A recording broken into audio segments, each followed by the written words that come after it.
Tonight at Fenway, the Red Sox welcome in a brand new opponent. It's the Kansas City Royals in for the first of 3 games and the last 3 on the homestand. A Sox win will set a franchise record for victories in the month of April.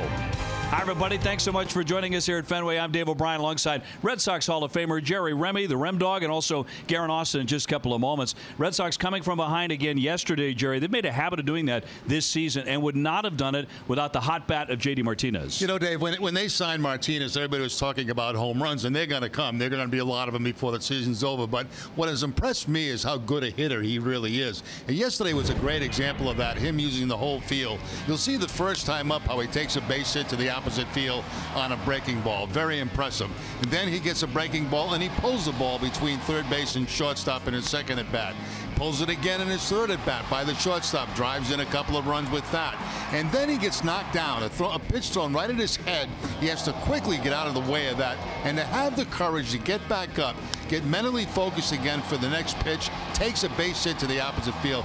That, to me, as an ex-player, is very impressive because when you get knocked down like that, I mean, it's in your mind. And you go to the plate, and he got himself focused so quickly to be able to go back to the opposite field and get those hits. That was an impressive afternoon for me. You know, no home runs, no doubles, no extra base hits, but he really hit the ball hard 4 times. Yeah, the surprising thing to me is, you know, we talk about guys, you know, they hit a lot of home runs, and a lot of times they strike out a lot. He struck out quite a bit. But, man, he can swing the bat. He's hitting .330 right now. Yeah, and don't be surprised if he keeps on swinging that bat against the Kansas City Royals, who come in at 7-20. Red Sox have to do it tonight again without Mookie Betts. Likely to be back in there tomorrow, but Garen Austin along in just a moment to talk about Mookie and that hamstring and what is ailing him at the moment. Red Sox and the Royals coming your way in just a moment.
For deals, buyatoyota.com. Dunkin' Donuts, America runs on Dunkin'.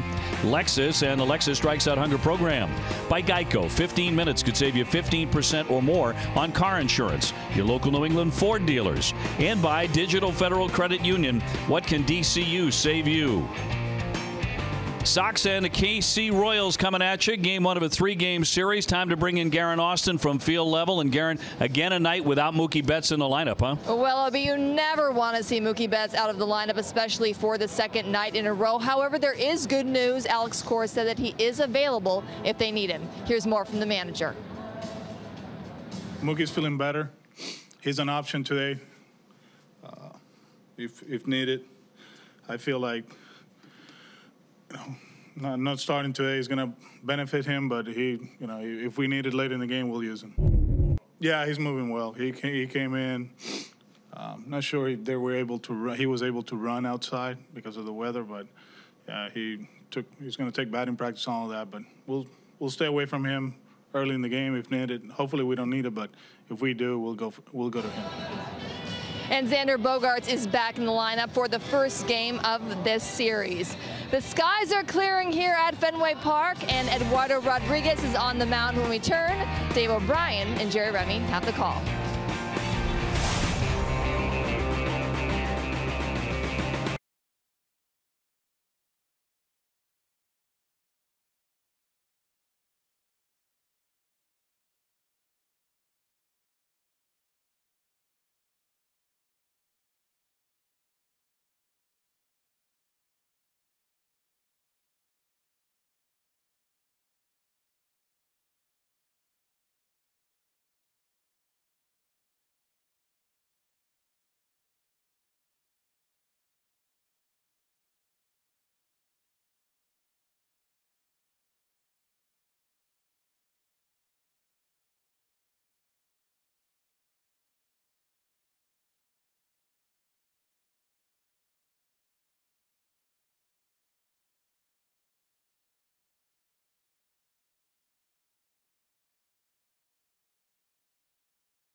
And 3 rows of seats. Love is now bigger than ever this spring. And by Plain Ridge Park Casino. Exciting games, tasty dining, great live shows. Enjoy it all at Plain Ridge Park Casino.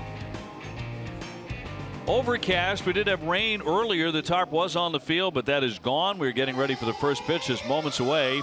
Red Sox in the 7-20 Kansas City Royals. The Red Sox with the exact opposite record. Kansas City coming in with the second worst record in baseball behind only Cincinnati. They have one more defeat. So Eduardo Rodriguez about to lead the Red Sox out of the diamond here on a very busy sports night here in Boston. And the Red Sox trying to win these last 3 before another lengthy road trip. About to go on the road for 10 games. Here's a look at the Kansas City Royals lineup that Rodriguez will square off against tonight. Whit Merrifield will lead it off. He's at second base. Jorge Soler is in right field. Mike Moustakas is the DH. Salvador Perez, fine catcher, is the cleanup man. Cheslor Cuthbert is the third baseman with Lucas Duda at first. John Jay in center. Alex Gordon in left field. He's a Gold Glover. And Alcides Escobar, the shortstop and the number 9 man.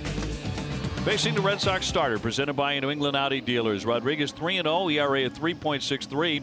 The Sox, in fact, are 4-0 in his 4 games that he has pitched in. Now let's take a look at the Red Sox defense. They are currently second in the American League with 8 errors in 27 games. Rafael Devers will be at third base. Xander Bogaerts the shortstop. Eduardo Nunez at second. And Mitch Moreland the first baseman. Left to right, J.D. Martinez, Andrew Benintendi, and Jackie Bradley Jr.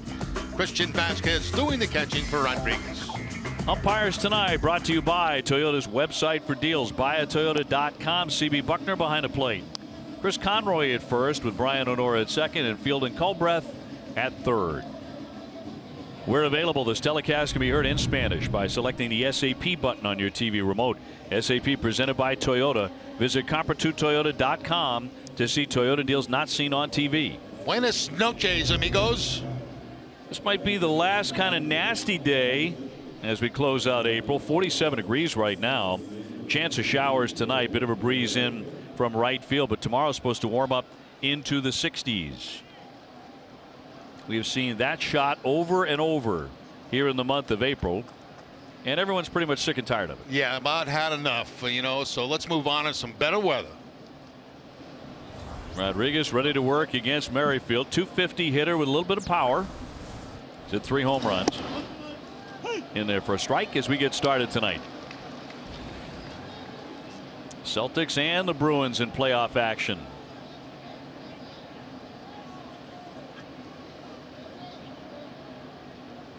Been a rough start for Kansas City, to put it mildly. And popped up out of play for a strike. It is quickly 0-2. You watch their offense, and they are last in the league in runs scored, last in the league in home runs. They don't strike out very much. They walk, they don't strike out very much because they don't walk very much. They swing at a lot of early pitches. They're very aggressive in counts. Ned Yost, the manager, same manager who took them to a world championship not long ago, but they are in rebuild mode right now. They lost some key guys, core guys from that World Series team to free agency, and the pitching has not been very good. They have the worst ERA in the American League, second worst earned run average in Major League Baseball, so not much going right for them at the moment.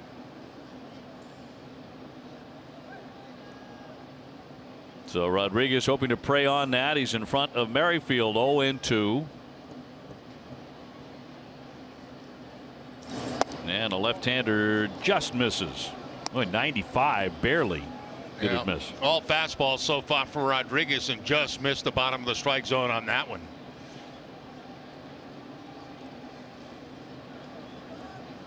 Alex Cora and the Red Sox celebrating a victory yesterday. Nice win, coming from 3-0 down to defeat Tampa Bay, a red-hot club. So the Red Sox with a 2-game lead over the Yankees, who have ripped off 9 in a row. They just swept the Angels. And they are taking on Houston in Houston tonight. So doing battle with the defending world champions in Texas.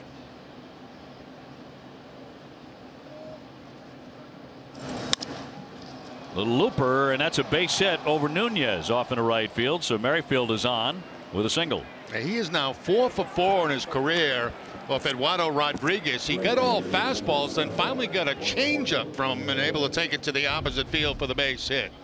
Here's the changeup right here. After battling the fastballs, he got right off the end of the bat and took it to the opposite field for the leadoff base hit.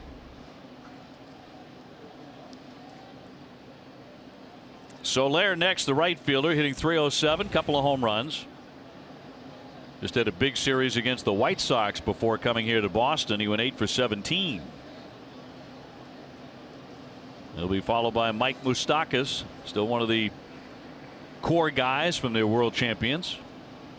Merrifield will run at first base. He's got 4 steals on the season, caught a couple of times.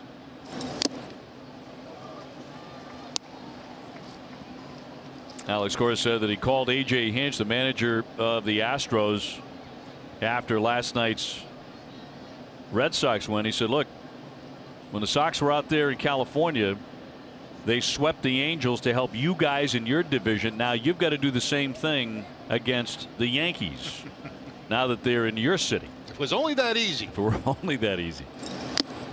Foul tip to the mid, 0-2. Good fastball there. It looked like it was rising as it was going to home plate. I know it can't physically rise, but it appears to the hitter like it does.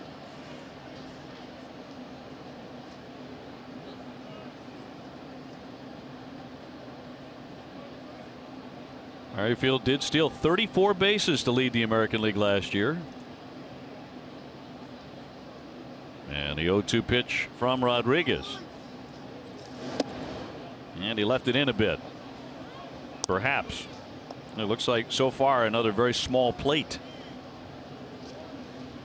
Which is not usually the way CB Buckner operates. Usually pretty generous with the strike calls.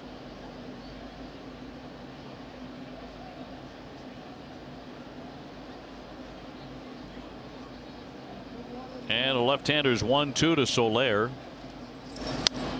And that's fouled back. Now Rodriguez has recorded a quality start in each of his last 3, going 3-0 with a 2.89 ERA. Maybe he didn't have his ace stuff the last time out, but he did beat Toronto 4-3. I agree with you, Dave. I think in some ways he struggled a little bit in that game, but still was able to win the ball game. Went into the 7th, 6 2/3, gave up 3 earned. Came away with the W. The 1-2, just got a piece of it. Change up again, and a very good one, and a good job by Soler there to foul that pitch off. Soler working on a 5-game hitting streak. That ball a little bit out of the strike zone, as you can see, pitch number 5, but still makes contact to give himself another chance.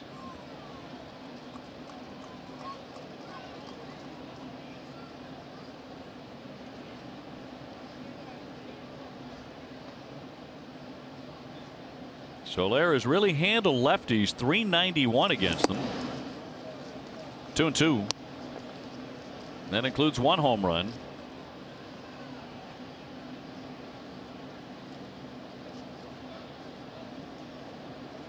This is a lineup without a lot of power. Soler with 2 home runs. Moustakas on deck leads them with 8, so he's done just fine. Had a big year last year. The 2-2. Spoiled again, long at bat here. Yeah, first 2 guys are making Rodriguez throw a lot of pitches. We saw a lot to Merrifield, and now a lot to Soler.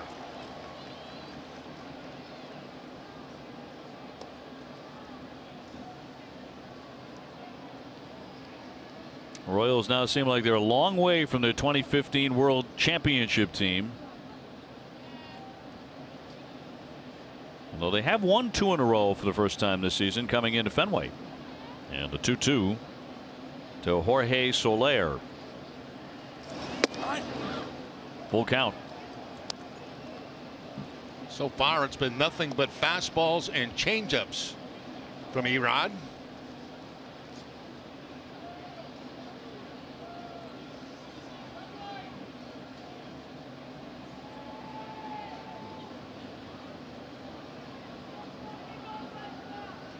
Like now he's going to the cut fastball.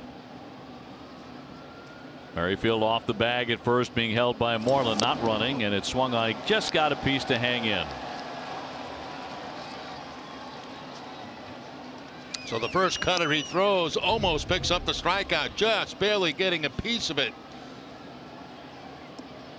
And almost in the webbing of the glove of Christian Vasquez.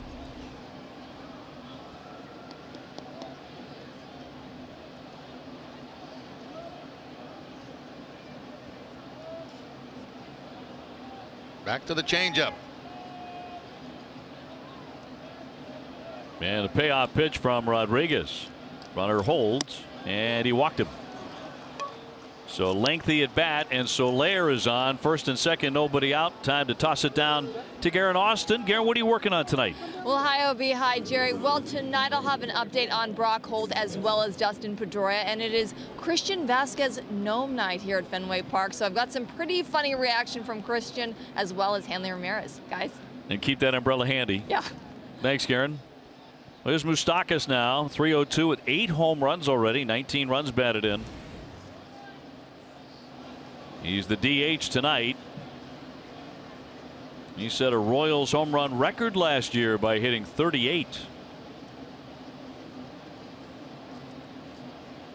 There's some talk about maybe the Red Sox showing interest in Mike Moustakas when he became a free agent after last season. That's going to drill him, and it's going to load up the bases. So on the very first pitch, he gets hit by the pitch, and they're loaded up with nobody out. He tries a 2-seam fastball that just keeps running in on Moustakas. You see that fastball coming inside and gets him right off the elbow, it looks like, right off that right elbow. I don't believe he has any padding there either. So a rough start here, shaky start. Eduardo Rodriguez. A single, a walk, and now he hits a batter in front of Salvador Perez, the catcher, the cleanup man. So this is trouble right away for the lefty. And Perez in his career 1 for 7 against Rodriguez, but that one hit is a homer. And there is no place to put him.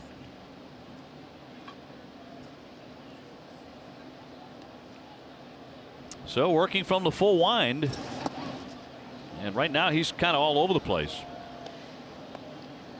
Yeah, Vasquez looked like he was up in his crouch. He wanted a high fastball, and that pitch was down around the ankles. Well, the Red Sox right here will take the exchange rate. They'll take the 2 outs and give up the 1 run in this situation. Try to avoid a big inning. Now the 7-20 Royals have not had many of those, and that's going to be ball 2.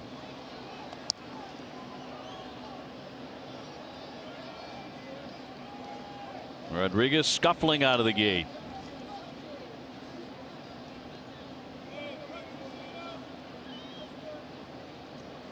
Perez, a guy who can do damage despite the fact he's only hit 1 home run. He has good power.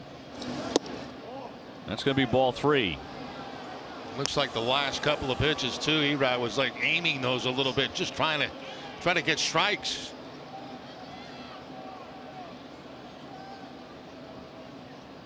Cuthbert on deck. Merrifield, Soler, and Moustakas filling up the bases for the Royals here in the top of the first. And he walks him on 4 straight, so that's going to force in a run. Merrifield will score, and that makes it 1-0 Kansas City. And that'll bring out the pitching coach Dana Levangie to find out what may be up here.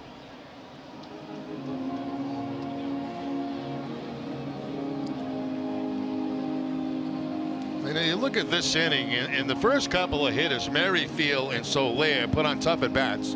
They made Erod throw a lot of pitches. And then after that, the hit batter, and then it almost looked like he was aiming the ball up there to Salvador Perez with the bases loaded. Ty Berard, twisted but true fact now. Since 1969, the Red Sox have played the Kansas City Royals 470 times, each team winning 235 games. Twisted tea tastes like real iced tea. Be a little twisted. That is twisted. All loaded up, 1 run in and in for a strike on Cuthbert. He's hitting .224, 2 homers. He's driven in 6 runs. He hit 2 home runs on Sunday in their win over the White Sox. And another foul, quickly 0-2. So bases loaded walk to Salvador Perez forces in the first run of the ball game. Cuthbert 8 out of 18 with the bases loaded in his career.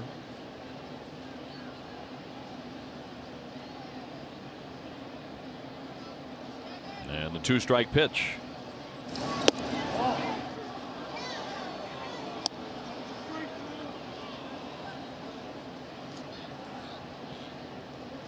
.24 pitches so far and nobody out.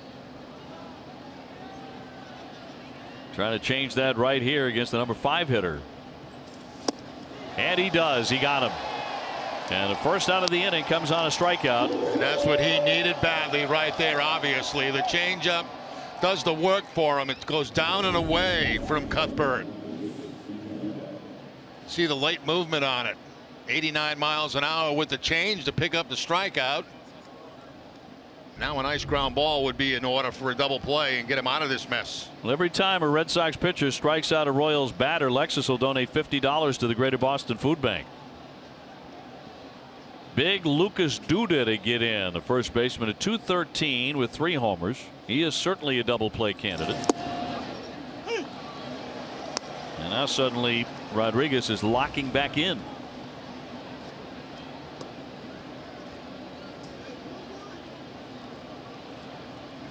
Royals in the lead 1-0 in the first. 0-2.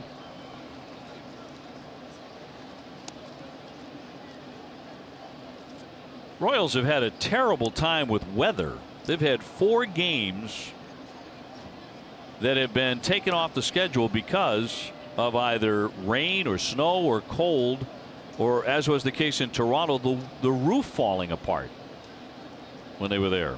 That had to be the strangest one of all. Ned Yost said, even when we play indoors, we can't catch a break. It was the case there at Rogers Center. It has been a tough spring for a lot of teams, weather-wise. 0-2. Kansas City, in fact, has already played 3 doubleheaders in the last 12 days to make up for these rainouts and freeze-outs. That has not helped them with their 1-loss record. Soler, Moustakas, and Perez on the bases here with 1 down.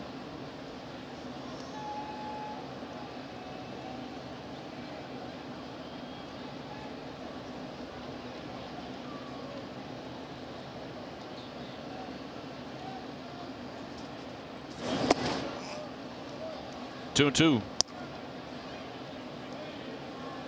Nope, going to be a long inning no matter what happens for Rodriguez here. 29 pitches already.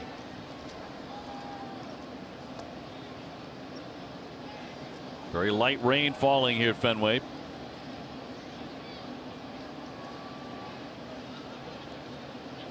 Trying to get Duda, who will swing and miss. The 2-2. Checked his swing and it's inside, so he's running full on him. He had him in the hole. 0-2. Trying to change up that time and just missed the inside corner with it. Good job staying off that by Duda.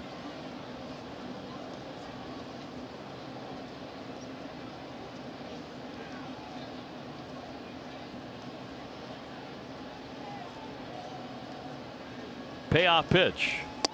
And he walked another one in. That's ball 4. That'll force in Soler. The second man in the inning that Rodriguez has forced in on ball 4. Now, this is the first sign of this we have seen this season from Rodriguez, having these kind of problems in the first inning, control problems. A hit batter, 3 walks. Only one away. Yeah, by the way, you know, that hit batter, that's the first lefty that has reached base against him this season. Moustakas. Oh, here's another one in John Jay, 237. No homers for the former St. Louis Cardinal, and he takes a pitch for a strike. And he's thrown 32 pitches, only 17 strikes. 53%.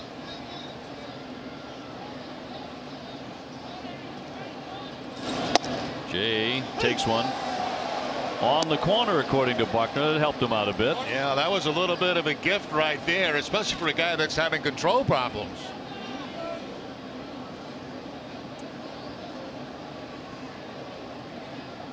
Jay, the 7th man to hit in the inning, and they only have 1 hit. The 0-2. Ground ball toward the hole. Nunez sprawling down to get it, lost it. Another run is in, and everybody's safe. Moustakas scores. 3-0 Kansas City. On contact, I thought maybe that had a chance to be a double play, but it could never be handled by Nunez at second base. I wasn't sure whether he was going to go to second, go to first. He goes into the dive right there. He's got the ball in the glove, but then it just, as he reaches in on the transfer, it just slips out. Looked like he wanted to go to the second base to get the lead man. That'll be a base hit and an RBI for Jay, and reload the bases. You saw Brian Johnson, left-hander, throwing in the bullpen. Here comes the 8th Royal to bat in the first inning, which has been a bit of a nightmare. And a ground ball. Here's Nunez feeding Bogarts one onto first. They turn the double play, and that will retire the side. 3-0 Kansas City.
Toyota.com. Benintendi will lead things off here in a moment. Hanley Ramirez, the DH, then JD Martinez in left. Mitch Moreland at first base. Xander Bogaerts at short. Rafael Devers will man third. Nunez at second. Jackie Bradley in right. And Christian Vasquez doing the catching against the right-hander Jason Hamill. He's 0-2, ERA of 3.38. Been around a while. He's now 35 years old. Now, one of the problems he's had this year, they haven't scored runs for him. Well, they got 3 for him in the first inning. Benintendi will look at ball one, hitting .242 with a homer. 14 runs batted in. The guy who has seen him the most and really handles him too is on deck in Hanley Ramirez.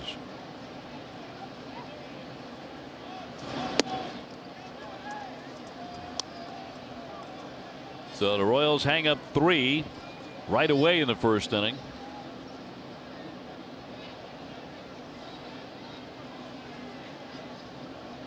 And Hamill from the stretch at all times delivers, and that's a strike.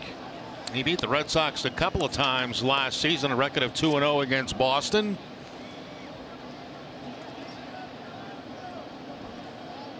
Former Chicago Cub who now makes his home in the city of Chicago. Here's the 2-1.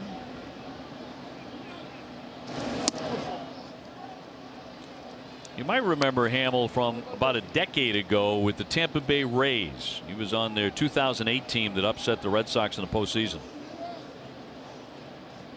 He's also pitched for Colorado, Baltimore, the Cubs, and the A's before Kansas City. 3-2.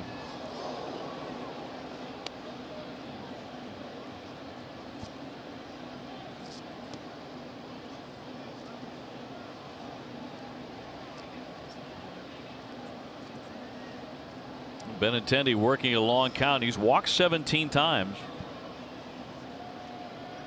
Been getting on frequently that way. He sucks that one to center. Jay there, however, and he'll put it away. The Royals defense is 9th in the league. In the American League, 16 errors in 27 games. Cheslor Cuthbert is at third base. Alcides Escobar, the shortstop. Whit Merrifield at second. Lucas Tudor at first. Left to right, Alex Gordon, John Jay, and Jorge Soler. Salvador Perez doing the catching for Hamill. Hanley to dig in at .326, 3 homers. He's driven in 17. 9 for 19 lifetime against Hamill, including a home run. That's a .474 batting average.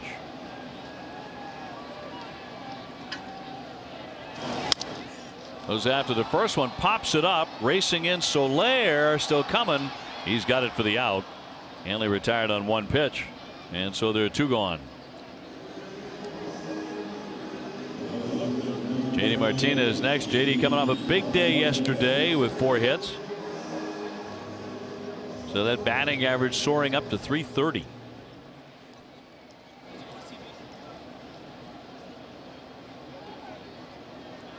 Moreland would follow. 3-0 Royals in the first inning.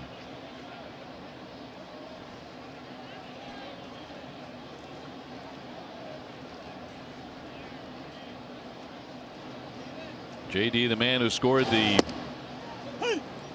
winning run in yesterday's victory over Tampa Bay on the hit by Sandy Leon.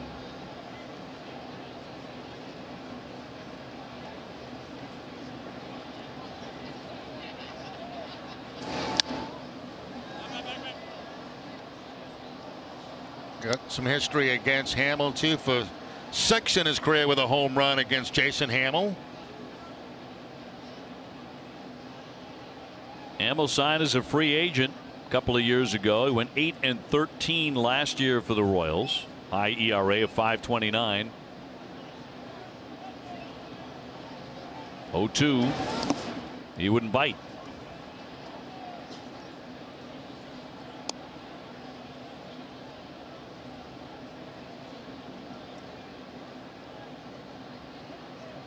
Chris Sale goes tomorrow night at 7:10. Drew Pomeranz on Wednesday at 1:05, and then the Red Sox are on the airplane again.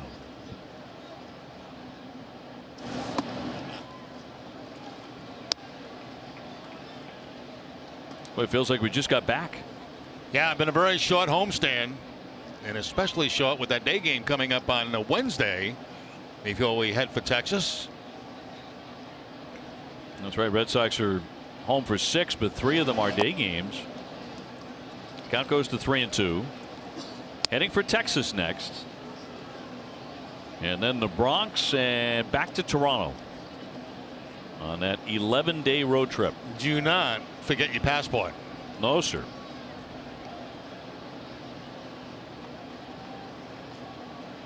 The 3-2 from the lanky righty. And poke foul. Rain looks like it's coming down just a bit harder now than at the start of the game. It was kind of confusing. You know, they had the top on the field till about, well, I'd say a half hour before the game.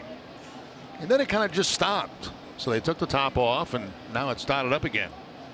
Been like that almost most of the day. Yeah, just like yesterday, very strange days. The 3-2 got jammed. A little topper to third, charging on it. Cuthbert, he'll fling it across and got him. So that'll be a 1-2-3 inning unless Alex Cora decides to challenge this play at first base.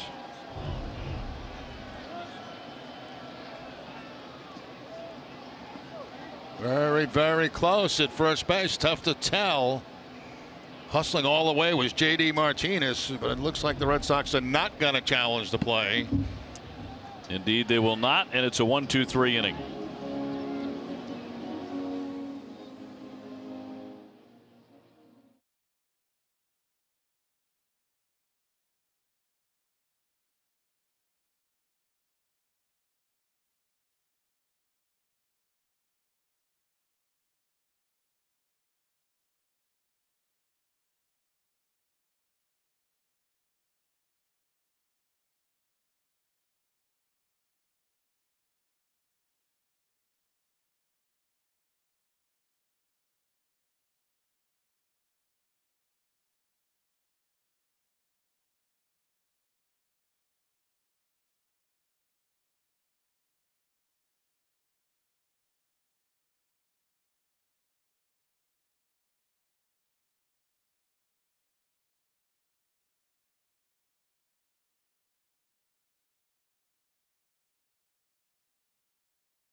Top two, 3-0 Kansas City. Jerry Remy, Dave O'Brien, and Garrett Austin with you here tonight from Fenway. Rough start for Rodriguez.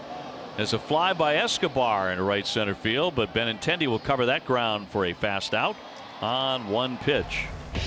Time for our quality starts, brought to you by BioFreeze. Yesterday, Rick Porcello outstanding again. His 5th quality start this year.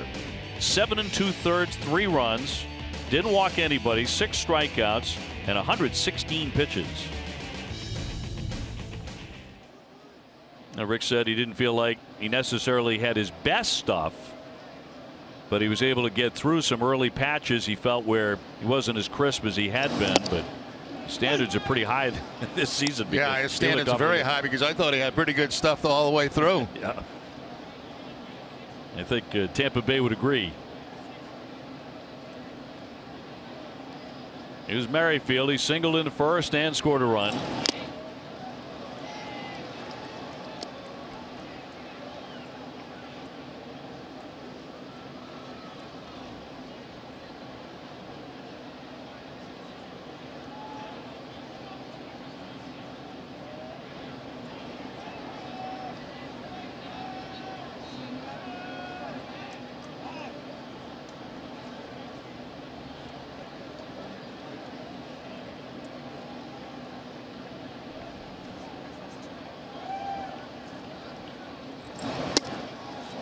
Swung on and missed. He put him away, and down goes Merrifield. So 2 fast outs. Outside corner that time with a cut fastball to pick up the strikeout. So very few pitches thrown here in the second inning by Rodriguez. There's that cutter to the outside part of the plate at 89 miles an hour.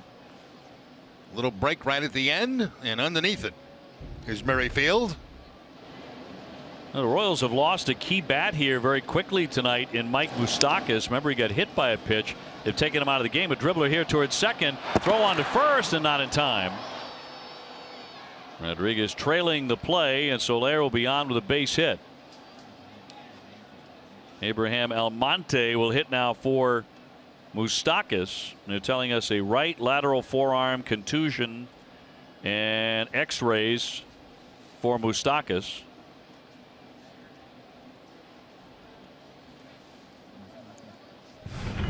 Back in the first inning, the fastball running back inside. A two-seam fastball getting Moustakas.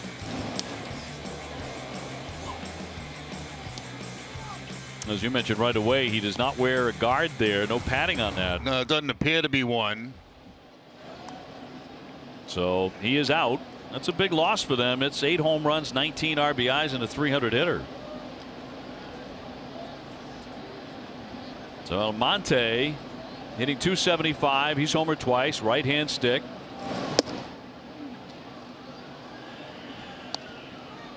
Runner at first and 2 away. 3-0 Royals in the second.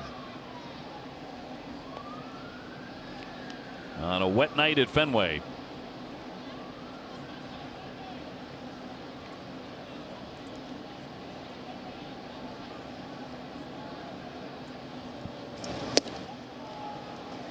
One ball and 1 strike on Almonte. Perez on deck. See a lot of swing and misses at that high fastball from Rodriguez at the top of the strike zone. That one was 92, but no contact by Almonte. Now for Kansas City, no more Eric Hosmer, no more Lorenzo Cain. They have gone away as free agents. General manager Dayton Moore is in rebuild mode in Kansas City. Did such a great job building a championship team that won back-to-back American League pennants. Ed Yost, the manager of those clubs. It's a different narrative this year, though, for the Royals. They were a couple of games under 500 last year. The 1-2.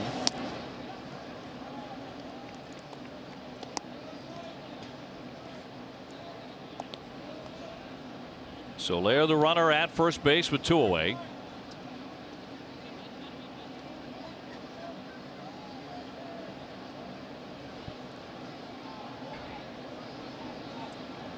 Pitch number 45 for Rodriguez. And he popped it into right, not deep. Here comes Jackie. And JBJ with a catch. 1 man left.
On Nesson Plus with Dale Arnold, Andy Brickley, and Alex Kramer as they break down the action of Game 2 of the second round of the Stanley Cup playoffs against the Lightning. Quest for the Cup is brought to you by Xfinity. Xfinity X1 will change the way you experience TV. Bottom 2, Red Sox coming up. It'll be Moreland, Bogaerts, Devers. Mitch Moreland 273, 2 homers so far. Trying to get something going here against Jason Hamill, the 6'6" right-hander.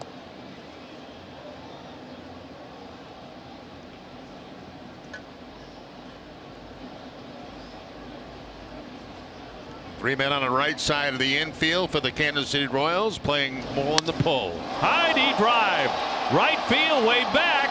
Soler turning, it is gone. He got all of it. Mitch Moreland connecting to get the Red Sox on the scoreboard.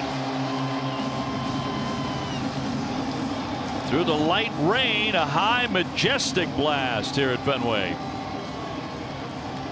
Well, they were in a shift, but they didn't have a man behind the fence. This ball is crushed by Moreland. Fastball right over the middle of the plate, and he lifts it out for his 3rd home run of the season. So the Red Sox get on the board. What a beautiful swing there by Moreland. That's one when you make contact and you got to know right away. Well, Speedway donates $500 to Boston Children's Hospital for every Red Sox home run. Register your Speedy Rewards Club now and purchase 6 eligible beverages. You'll qualify to choose some great rewards. His 3rd of the season, and he nailed it. That'll make it 3-1 Kansas City. Xander Bogaerts trying to follow suit now. Xander hitting .391 with 2 home runs. We touched on it, and many speculated after the game, why didn't Alex Cora elect to go with Xander Bogaerts to hit for Sandy Leon in the 8th inning yesterday afternoon, 3-3 game. He said if we do that, Bogaerts does not see a strike. No way they pitch to him. Tag to center field, but Jay back shy of the triangle, and he'll make the catch. So he felt that would have been a wasted at bat. It was going to be a day off for Xander anyway. He wanted to have him continue to have that day off. Worked out great in the end. Yeah, we also questioned about possibility of Mookie Betts, but obviously he was not available. Right, did not want to use Mookie, and he's not in there tonight either. And wanted Sandy Leon to swing the bat because he had some success against Colomé. He was 2 for 5 off him. Well, I'll tell you what, Sandy Leon yesterday had one heck of a last end of the game. You know, a couple of blocks on Kimbrel curveballs. Got the base hit down the 3rd base line. I mean, that last half of the game that really belonged to him. Yep. Did a great job with Porcello, as he always does. The 2 of those guys have a great chemistry. Devers. What I was talking about yesterday. First of all, a couple of blocks. These are men at 3rd base. Nobody scores. Then he gets the base hit down the 3rd base line, and that became the Sandy Leon game. Devers hitting .267, 4 home runs. Does have a career home run against Jason Hamill. I know he catches at times get enough credit for saving runs from 3rd base, and he did it twice in 1 inning yesterday in a critical situation. Darn good defensive catcher. Has been for a while. 2-1.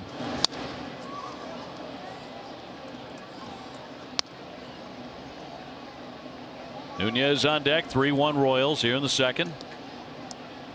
Our friends from Aramark made a food delivery. I know. What is this? We're getting all sorts of stuff. We're getting nachos and all sorts of goodies.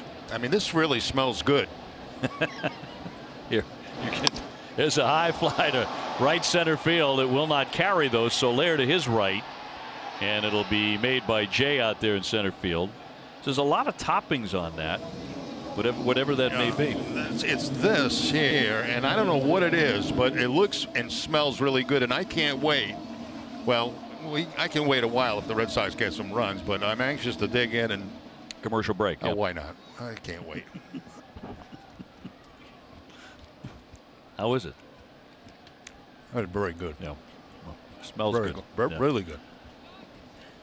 I'll wait for the commercial. You go ahead and keep eating. Wow. 2 down for Nunez. Were those bacon bits in there? Yeah. Yep. Really do smell good.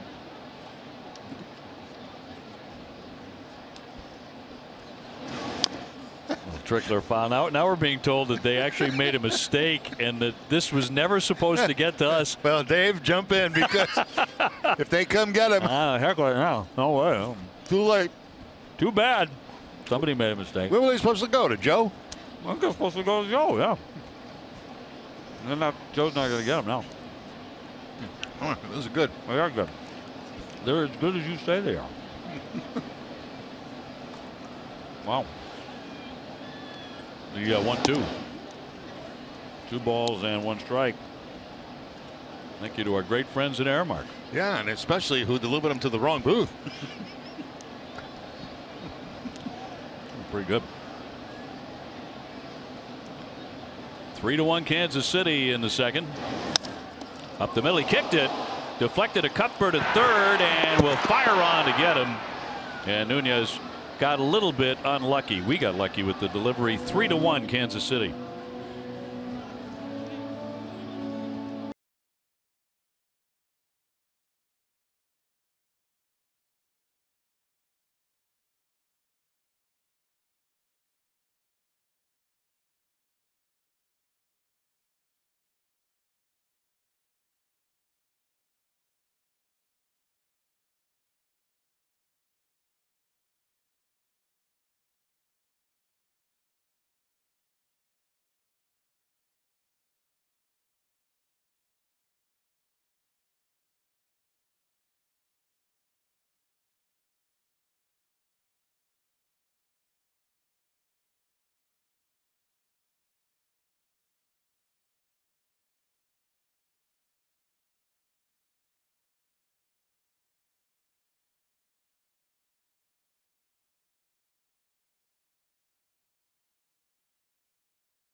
When they sign up for Kid Nation and earn loyalty points for prizes like autographs and memorabilia, visit redsox.com/KidNation to sign up today. Well, Dave, we did some exploring, and excuse me while I digest this, but this was actually supposed to go to a suite down to our right. So I think we should probably send the rest of this down there after we've munched on half of them. Well, I'm going to have one They're more about half before you gone do now. that. Yeah. Are you full? I'm going to have one more. Okay. Well, okay. Now, Brittany, would you mind taking these down to that suite? It's Mr. Lobel and Mr. Flavin who are supposed to have those. And tell them thanks for spreading them around. Very nice of them. Yeah. Very nice. Tell them. We really enjoyed it. Well, maybe they could send some soda pop or something our way. Well, Salvador Perez has walked with the bases loaded and forced in a run. He'll be followed by Cuthbert and Duda. So it's 4, 5, and 6 now for the Royals.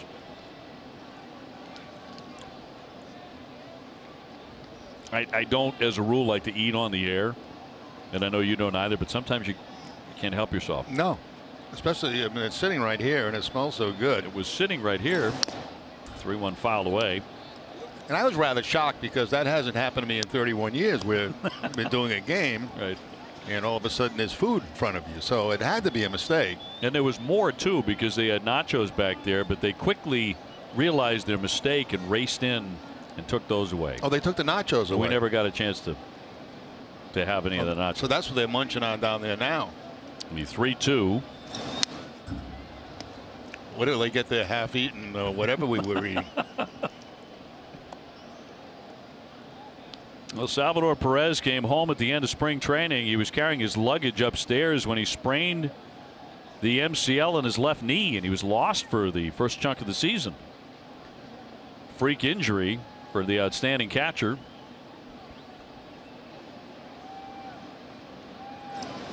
Three-two, cut on and missed. Down he goes. Strike three. Well, a couple of strikeouts in this game on the cut fastball for Rodriguez. He got Merrifield in the second inning. Now he gets Perez leading off the third with the cutter away. Almost the exact same location, maybe a little bit higher.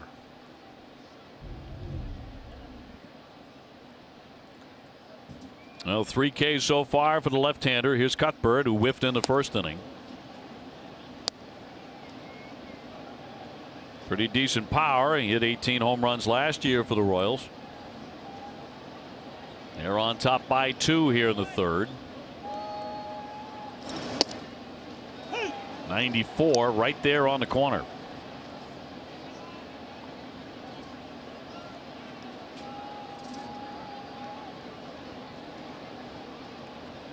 Sox at the moment 2 games in front of the Yankees, 5 up on Toronto in the division.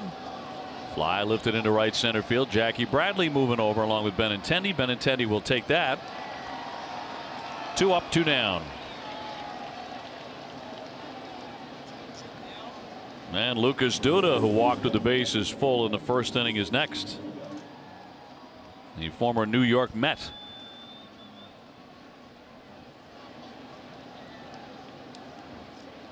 We told you about Mike Moustakas, who got hit by a pitch by Eduardo Rodriguez in the first inning. The X-rays were negative, so nothing broken, although he was forced out of the ball game. Duda takes a big hack and fouls one away for strike 1.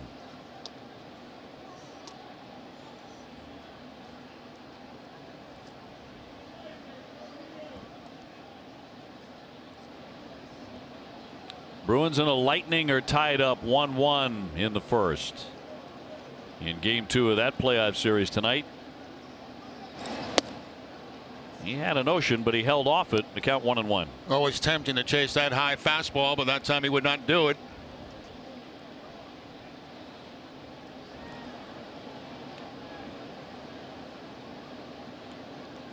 John Jay on deck in a 1-1. A slicer foul.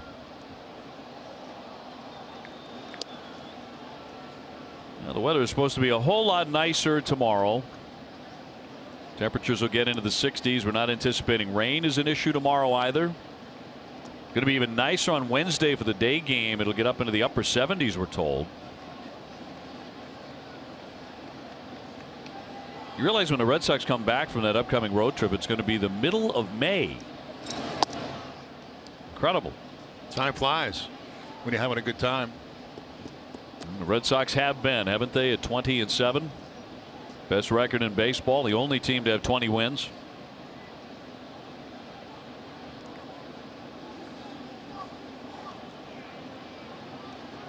Looking for a 1-2-3 inning. Looks like he may get it. Popped up, drifting out is Devers, and right behind him Martinez for the catch, and they do go in order.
Gnome night. The first 10,000 fans at the park are taking home this little guy.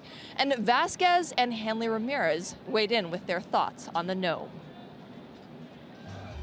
He looked like on one of those, the Christmas, how do you call it? Christmas elf? Yeah, look at that. What is this? Is that a beanie, hat, or what is this? What we got over here? You like it? It doesn't look like you, first of all. The beer is like me. Beer. Yeah, okay. That's about it. It's pretty big time to get your own Gnome, right? Talk to me about that. What is this? A hat, a beanie, or what is it? What do you think? I want you to tell me, what do you think if it look like him or not? I don't think so. But at the end of the game tonight, I want to see what you guys thinking. If it look like Christian or not. Thank you.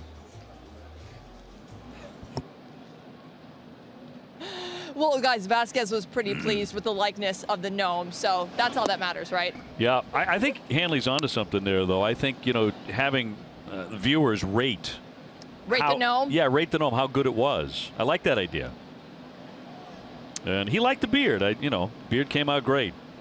Looked like a Christmas elf. Ripped him pretty good on it. Take another look. He does look like a Christmas elf. Yeah. Looks a little more like Pudge Rodriguez than it does Christian Vasquez. But it's everybody loved them. I saw folks just gazing at them lovingly when they got them in their hands. It does kind of resemble the elf on the shelf. Yeah. It's definitely elfish. Hanley's right about that. Well, Christian and his family can put it out at Christmas time every year now. I thought they came out darn good. Make an ornament out of it. Jackie Bradley hammers that one to first base, scooped up by Duda. And out number one here in the third inning, 3-1 Kansas City. And here comes the original article. Christian Vasquez, who is 1 for 6 lifetime against Jason Hamill. I think players take great pride most of the time in their bobbleheads and their gnomes. And you get one of those, it's kind of it's like you've arrived. Yeah, but you always take abuse from your teammates for it. You do. You really do. Everyone that comes into that clubhouse, everybody is all over it.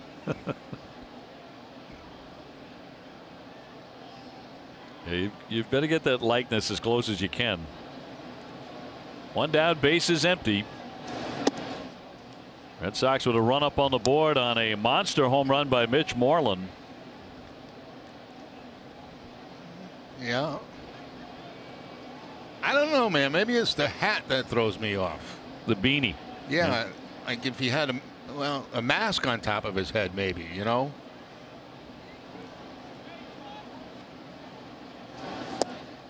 See, I think if you put the mask on top of the head, or if it were just a hat, obviously, then you just got a bobblehead. It's got to look gnomish. What does that mean? Looks like a gnome. What is a gnome? Well, it's not a bobblehead. Ground ball, deep short. Escobar across the diamond, and 2 up and 2 down. I'm totally lost now. You know those garden gnomes, those things you can buy like at Home Depot, and you stick them in your yard. Never been there. Jerry, it looks like an elf. Like an elf, yeah. Like a happy elf. A gnome. Like a what? A happy elf. A gnome is a happy elf. That's Christmas. right. It's like Hanley said. It's like a Christmas elf. Usually they're larger, and you can those garden gnomes. You stick them in your garden. You stick them on your lawn. This is a miniature version of that. It's a whimsical character. Oh, so it all makes sense then. I guess. We're being told it's a diminutive spirit in Renaissance magic. That's what a gnome is. Oh, then they hit it right on then. Glad you agree. Benintendi is lined to center. He's 0 for 1.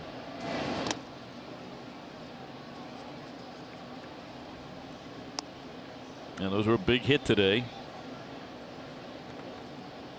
Although Hanley still has some questions. He's 0 for 1. Sox with the one hit being a home run from Moreland.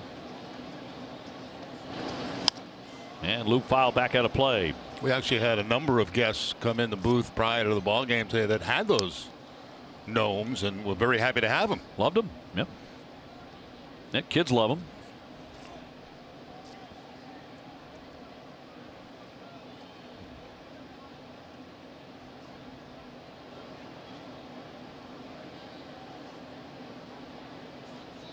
Here's the 1-2 to Benintendi. Up the middle, Merrifield will scoop, fire across his body, and he took him off the bag. Benintendi's going to be safe as the throw carried in front of the Red Sox dugout. That will be a base hit for Benintendi. Yeah, really no change there for Merrifield. He has to cover so much ground going to his right, then the off balance throw is going to bring the ball, way up the right field line. And Benintendi, he can smell a base hit right here. He's going as hard as he possibly can and does get one. The ball hit the screen in front of the Red Sox dugout, so he can't advance a base. He has to stay at first. When you do that too, you got to make sure you don't make a step towards second base. If you do, you got to quickly get back to the bag, but he never did. Now Hanley 0 for 1. He's flied out to right.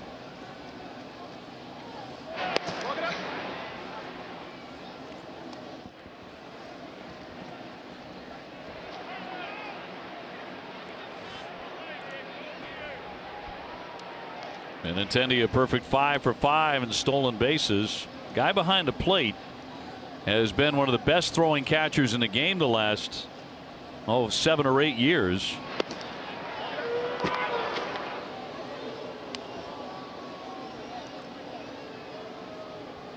Big guy too, Salvador Perez. Very tall catcher.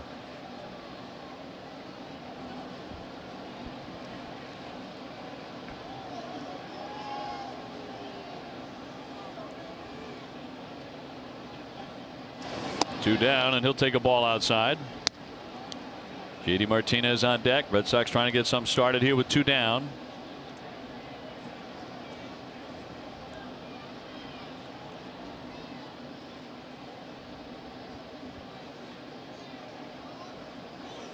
Hanley 8th in the American League in batting average, coming into play tonight at .326.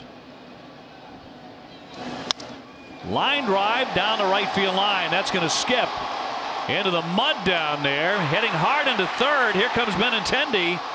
He's going to be waved in as that one disappeared underneath the padding, I believe. And so it'll be 2 bases for Hanley. And they're going to send Benintendi back to third base. He's going to have to. The right fielder Soler held up his hands because it got stuck underneath there.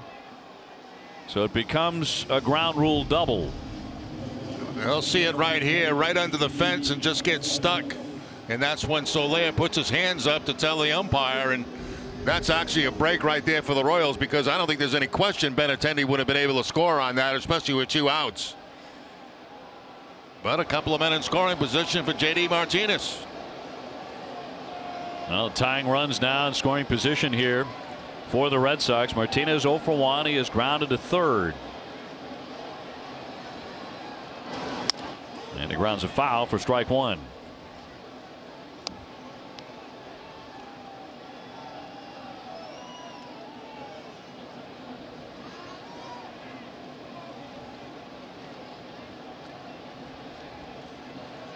JD with 1 hit in 7 at bats against this right-hander. That was a homer off a Hamill. Trying to do with 2 and the 0-1.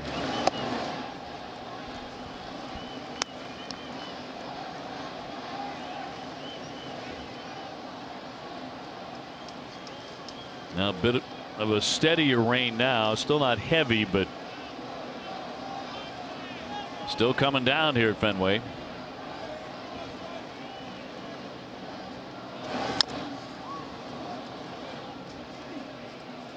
Martinez leading the ball club with 22 runs batted in. Mookie Betts not playing for the 2nd consecutive game, but he should play tomorrow in game 2, according to Alex Cora.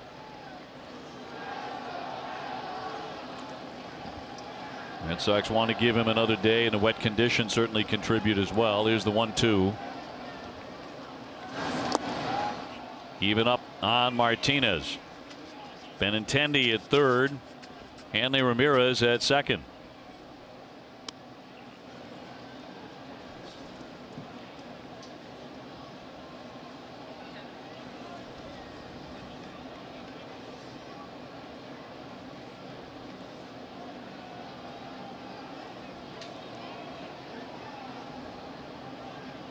Two men gone and a 2-2 from Hamill.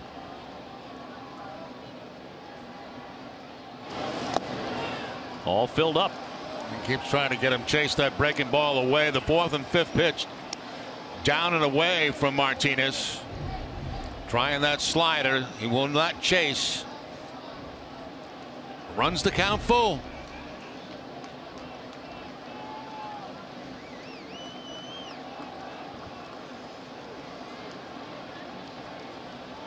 Three-two, and he walks him, and that loads the bases for a guy who has already crushed a home run tonight. Mitch Moreland's next. Yeah, that was 3 sliders in a row that he threw J.D. Martinez, and he's having none of it.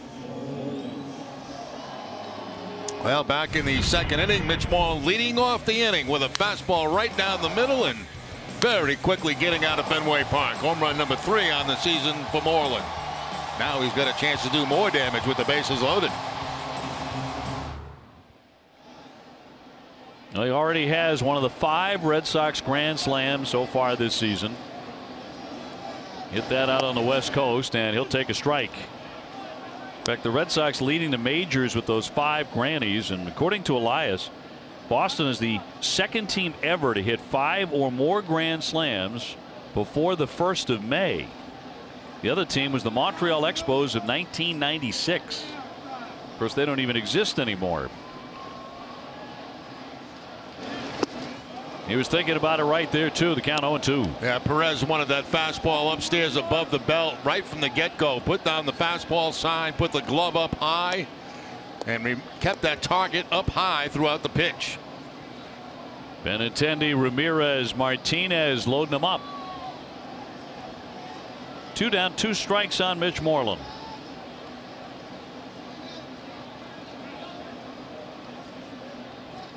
And Hamill with the 0-2. So Perez that time trying to deke with location. He put his glove up like they were going to go with a high fastball again. Then he puts his glove down because they were going with the breaking ball. First he'll go up high to make him think it's going to be a high fastball. Then let's get it down here with the breaking ball.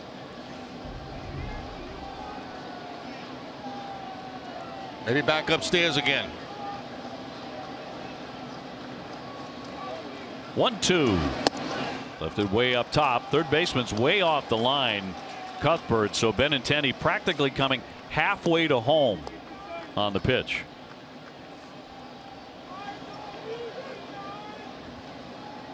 So if anything slips and it goes to the backstop, that's an easy run.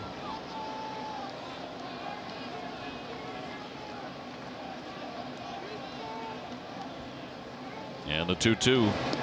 Bounced it up there. It skips up the line, but no advance. As Perez keeps it out in front. Just after you highlight that fact that Benintendi can get way down the line, they get a breaking ball, but it bounces up the third base line, and there's nothing Benintendi can do. That's a nice job right there by Salvador Perez. So the count is full. So are the bases. 3-1 Kansas City. Moreland's already hit a long home run tonight.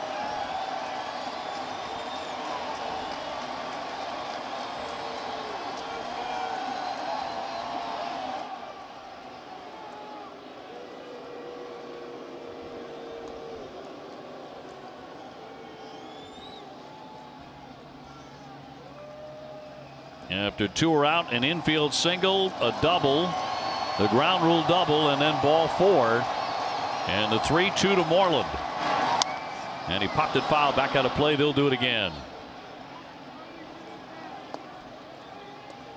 They did not get a fastball. Got an 86-mile-an-hour slider instead.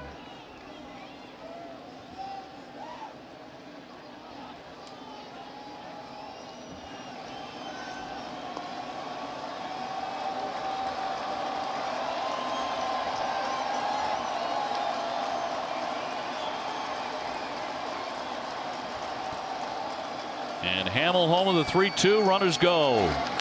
Another breaking ball fought off foul. He's staying away from that fastball, isn't he? Even on the 3-2 count.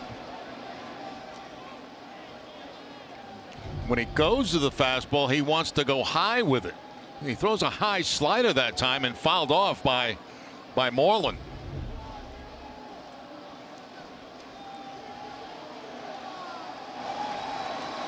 Xander Bogaerts waiting and watching.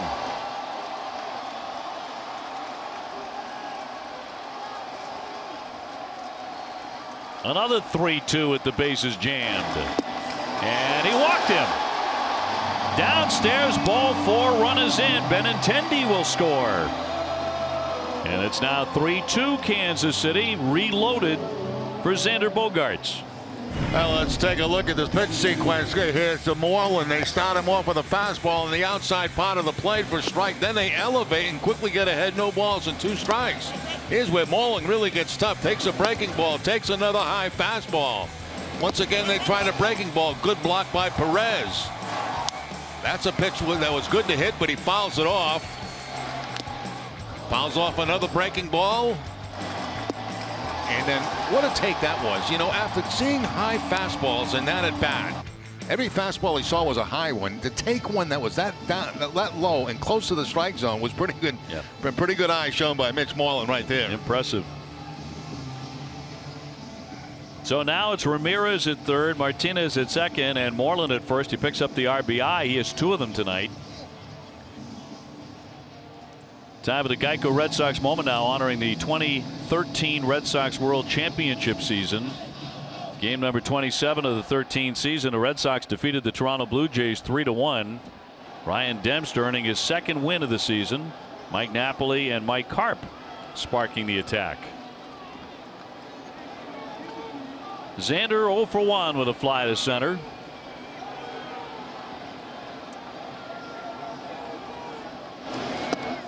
He'll take ball 1.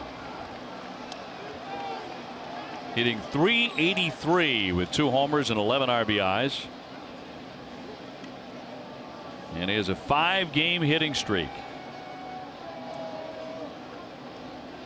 And within his 5-game hitting streak, which goes back obviously before his injury, 9 runs batted in.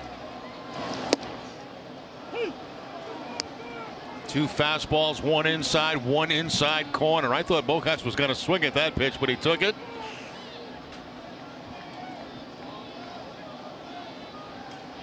Well, he's had almost 100 career at bats against Kansas City, and he's hitting .361 against the Royals. So he has really been a problem for KC pitching.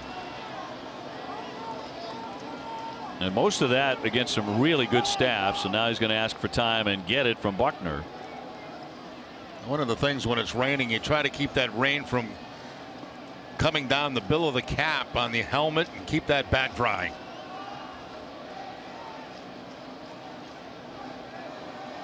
One. Whoa. Long look at it by CB Buckner, then making his mind up very late. Watch how long it takes CB to call this. Bogaerts can't believe it. It was not a strike.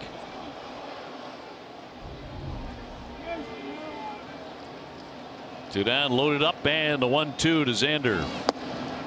2-2. First breaking ball he's seen in this at bat. Everything else been a fastball inside. Tried to put him away with the slider away. Look how tough he's been with 2 strikes. .385 to lead the American League. He's been that way his entire career, actually. Maybe not .385, but very good with 2 strikes. Lofts that one off to the right, not a play. Rain starting to come down a little bit harder right now here at Fenway Park.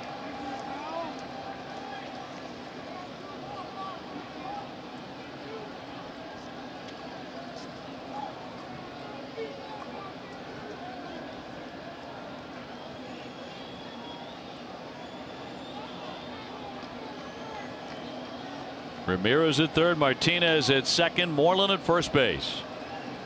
3-2 game and a 2-2 pitch. That fills up the count. I'll tell you, the last two at bats have really been tough at bats. The one by Morrill and now the one by Bogaerts. Stays off the breaking ball, tried to get him to chase it again with 2 strikes, would not do it.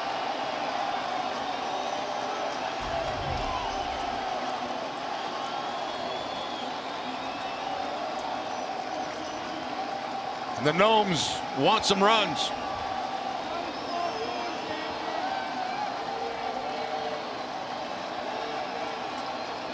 Three-two. Chopper foul.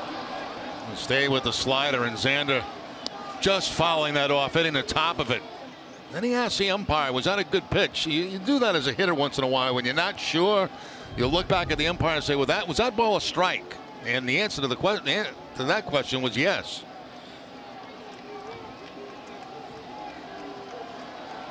See him questioning Buckner there. So another 3-2. High fly ball. He jumped all over it. Down the left field line into the corner. See you later.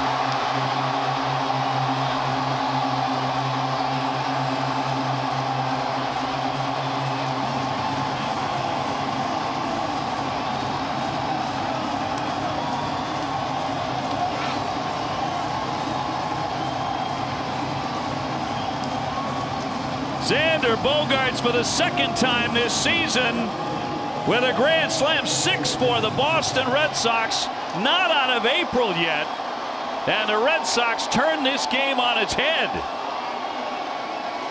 I think Gnome Power, you're onto something. Oh, I'm telling you, man, we saw 2 great at bats, Moreland, and then of course the real great one by Bogaerts. Goodness gracious. I mean, he absolutely crushed that last pitch. They got away from the breaking ball. He finally got his fastball middle in and lost it. His 3rd home run of the season. He's having a special year. I realize it's only 1 month, but watch this. There's the fastball inside. He's not going to take that one just in case. And oh, does he ever make solid contact on that? Oh, my goodness. Up into the rain and totally out of Fenway Park. Rafael Devers taking one up top. So Red Sox are kind of back to that form of, the first several weeks of the season where no lead against them is safe. They were down 3-0 yesterday, came back and beat a very hot Tampa Bay team. Down 3-0 in this one, now on top 6-3. You talk about putting up quality at bats. You just had 2 great examples in Moreland and Xander. A 5-run 3rd inning so far. Making Hamill throw pitch after pitch. 6-3 Boston.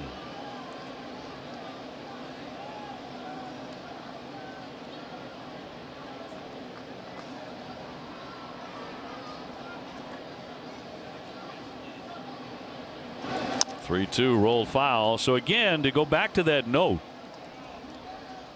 Red Sox leading the majors now is 6 grand slams, and they have tied what the Montreal Expos did before the 1st of May in 1996, hitting 6 of them. It has been a record setting and breaking kind of month for Alex Cora and the Red Sox, and they're at it again. 3-2. And struck him out to retire the side. Heck of an inning. A lot of great at bats there. None better than that one. A thing of beauty, as is that. Red Sox on top 6-3.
So as we take it to the top half of the fourth inning, Eduardo Rodriguez is now pitching with a 3-run lead. Thanks to Xander Bogaerts and another grand slam. He's hit 2 of the 6 the Red Sox have here in 2018, and April is not yet done. Incredible. Jerry, you and I are talking about that swing in between innings and how much he likes that ball right where he just got it. Well, you know, we talk about maturing as a hitter, you know, and you see it year after year with Xander and many young players.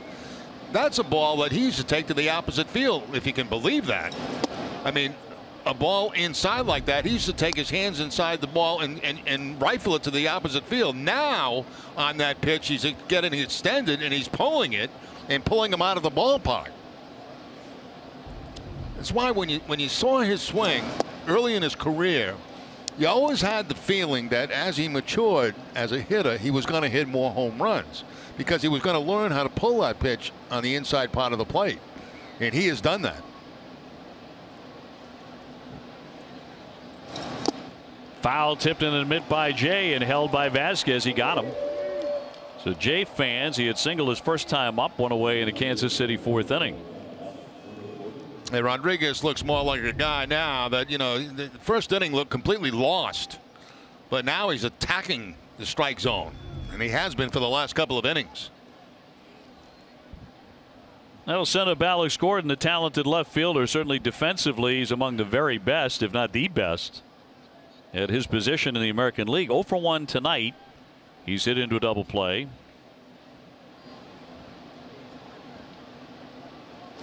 Red Sox put a shift around to the right as he takes strike 1.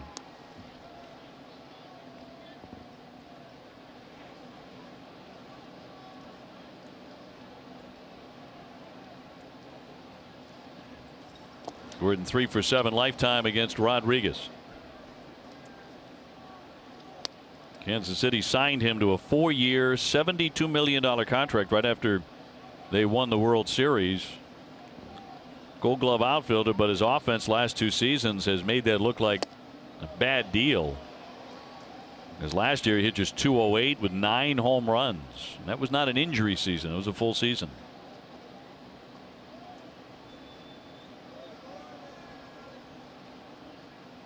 Rain pelting his helmet. 1 down, a 1-2. It hits him. Got him in the back. So Gordon will be struck by the pitch. That's his second guy who Erod has hit. He also got Moustakas in the first inning. He's had to leave the ball game. Yeah, he's trying to go inside corner here with the cut fastball, as you can see, and there's really no cut on it. This gets Gordon right on the back of the shoulder, and he'll make his way down to first base. Didn't want to lose the left-handed hitter right there. Only 45 degrees inside the ballpark. And here's Escobar, 0 for 1, a fly to center. Virtually no wind at the moment.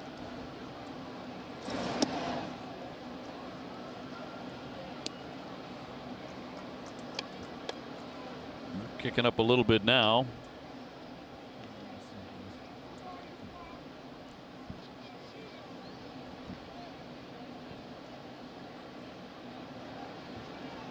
Sox ahead 6-3 on a big sports night in New England. That's across for a strike. Bruins and the Lightning have gone to the second period. They're 1-1. That's the Celtics and the 76ers tonight in the NBA. The Sox looking to take 2 in a row. Looking to finish out April in style. And if the Red Sox win this ball game, that'll be 19 April wins when hip and knee pain forces you to sit out. Make sure you visit the joint replacement experts at Beth Israel Deaconess Medical Center. Visit bidmc.org. I like the segue into the promo there, Dave. That was terrific. Thank you. Thank you very much.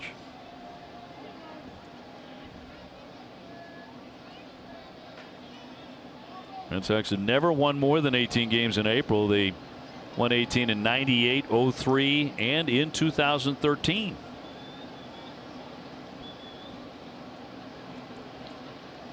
en route to a world championship.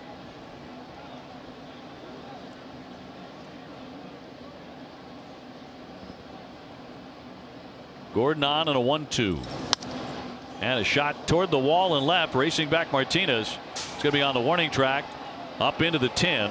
Gordon on his way to third. They're going to wave him in. Xander Bogaerts takes a look, but he hangs on. No throw home.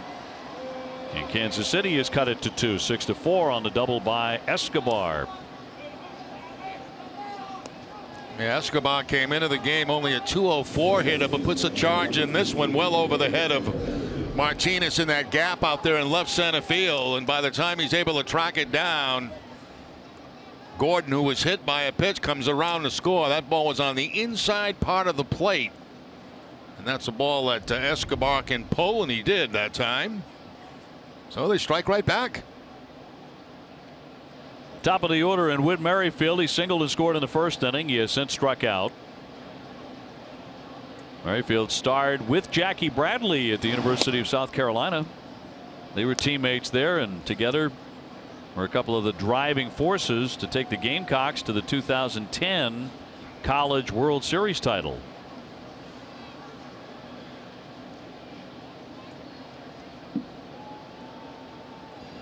Jackie was the most outstanding player of that College World Series. Merrifield was the guy who drove in the winning run in the 11th inning of the championship game against UCLA, but they were the two most talented players on that team.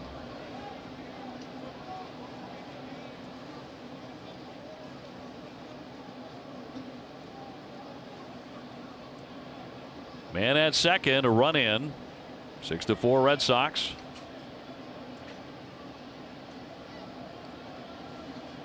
And the 1-1 from the lefty.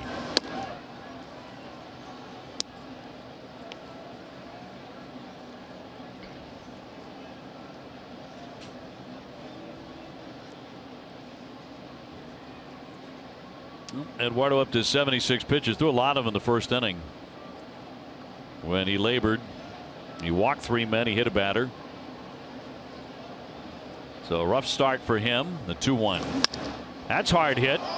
Down into the corner. That'll bring in another run. Escobar will score easily. It's another double. Merrifield into second base, and it's a 1-run contest. That may get the bullpen going. Yeah, just as we say, he was attacking hitters. They're attacking him now. Back-to-back doubles. Escobar, now Merrifield, he gets the fastball middle in. Actually middle of the plate, and pulls it right down that third base line, up over the dive of Devers. And Escobar comes around to score, so Red Sox cannot get a shutdown inning here after taking that, putting 5 runs on the board in the third. Second hit tonight from Merrifield. And a tying run in scoring position with only 1 down for Jorge Soler, who has walked. He also has beaten out an infield hit and scored a run. Sox are going to get somebody throwing in the bullpen. That'll be Hector Velasquez, just getting going. He's been the Red Sox long man. He's been very good.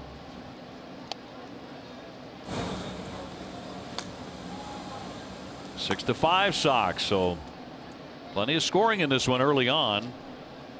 Here into the top half of the 4th inning.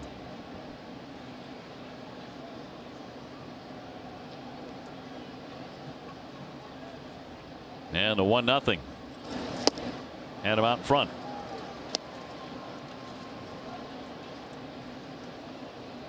Eduardo's pitching line brought to you by Ace Ticket. Well, the walks hurt him early.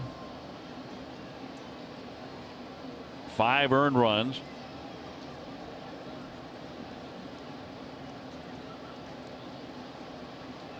And the 1-1 to Soler. Well, he went for the downs. He went down on a knee, trying to hit that a mile. 1-2. That changeup down and away from Soler. I don't know. It looked like he slipped. Looked like his front foot, a little bit muddy because of the rain. Looked like it slipped on him.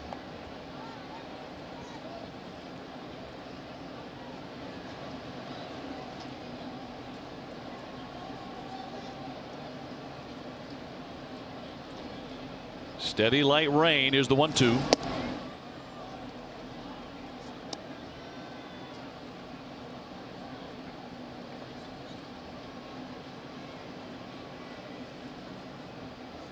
Monte on deck. He came on when Moustakas was forced out of the ball game, and he was drilled by a pitch in the first inning, which was a wild first for Erod. Merrifield getting his lead at second. Here's the 2-2. He left that one low. It has been a struggle for Eduardo. Certainly has been. Looked like he had settled down, you know, a little bit in the second inning, the third inning, but back to trouble here in the fourth. As Velasquez continues to heat it up.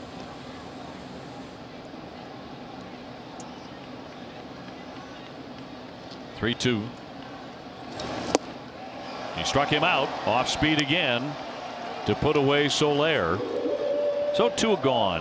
Got him with a changeup, a 3-2 changeup that time to get the strikeout. Been a lot of fastballs and changeups tonight by Rodriguez. Not a lot of cutters. There have been a few, but not as many as we normally see from him. Saw a bunch of them last time out against Toronto. And that start, even though he wasn't great by his standards, he only walked 1 man. Tonight, first inning, he walked 3. He's also hit 2 men. Here's Almonte with 2 down. Foul tips that one to the mid for strike 1. He's 0 for 1 with a fly to right.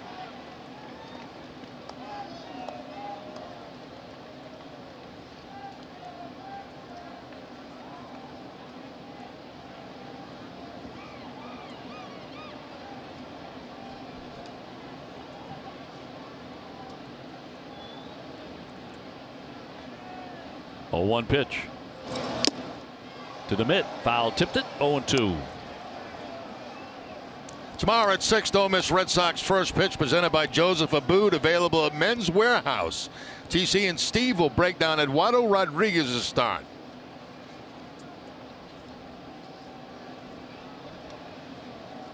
It's Chris Sale tomorrow night at 7:10. Jacob Junis will be the right-hand opponent.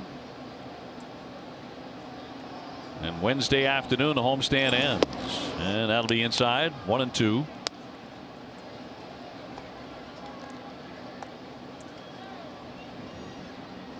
Red Sox ahead 6-5. It was 6-3, but Kansas City with a couple back in this inning on a hit batsman, 2 doubles.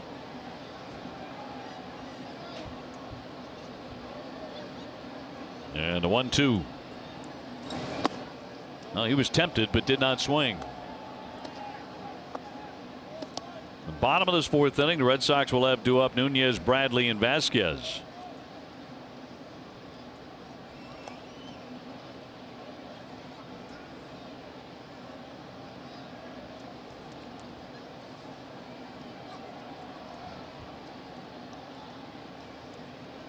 Merrifield a runner at second. And Erod trying to strike out his 3rd man in the inning. And he does. He puts him away with that good changeup. So he did fan 3, but he gives up 2 runs.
to be part of the Nesson Clubhouse Live studio show this summer.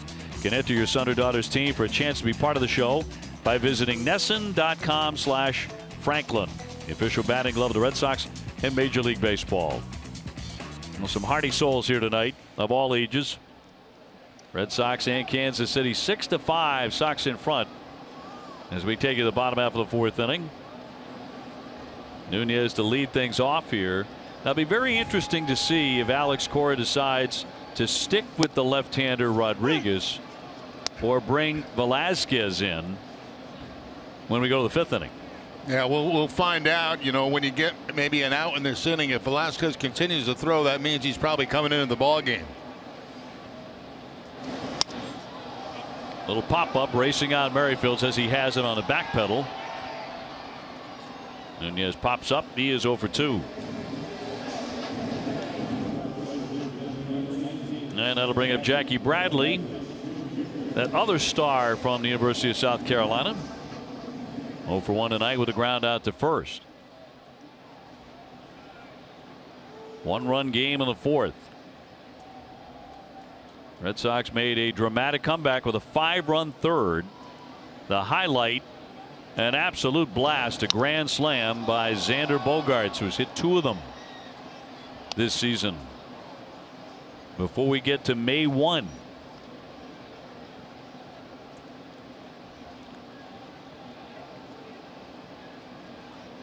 The Grand Slam Sox here of 2018. And to think, Jerry, you didn't see one of those. None of us saw a single one by the Red Sox last year. That's amazing. That's on a very good ball club. Team that won 93 games. 93 wins. Won the division.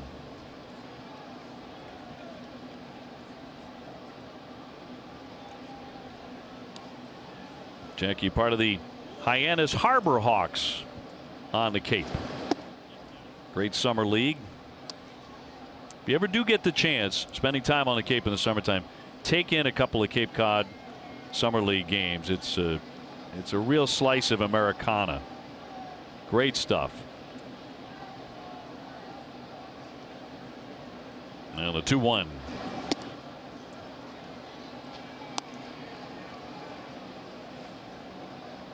A good count for Jackie. Vasquez next.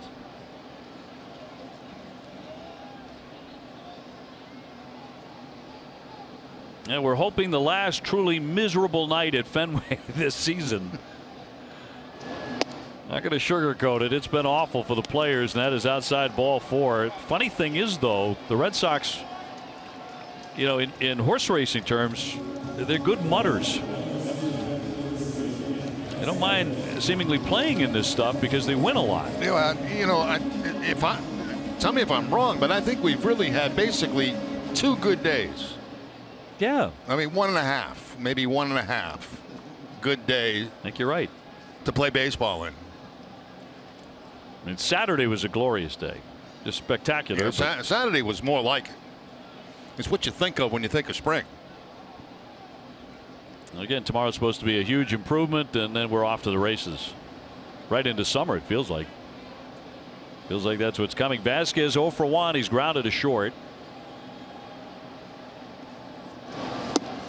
And that'll be in there for a called strike, barely on the edge of the plate.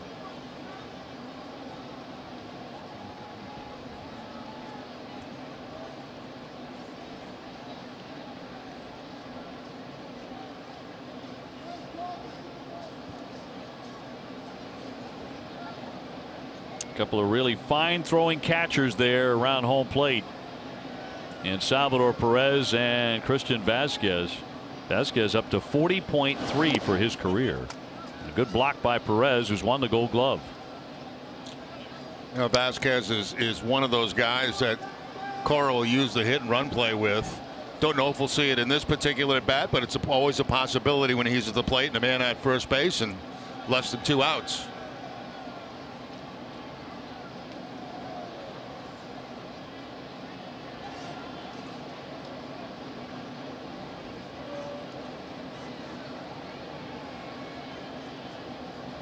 The 1-1 from Hamill.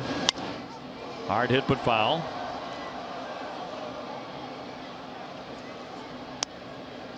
One thing a heavy track does is when it's raining like this, it somewhat takes away from the stolen base because it's, you know, a little bit muddy out there, and they do the best they possibly can to keep the infield as dry as possible.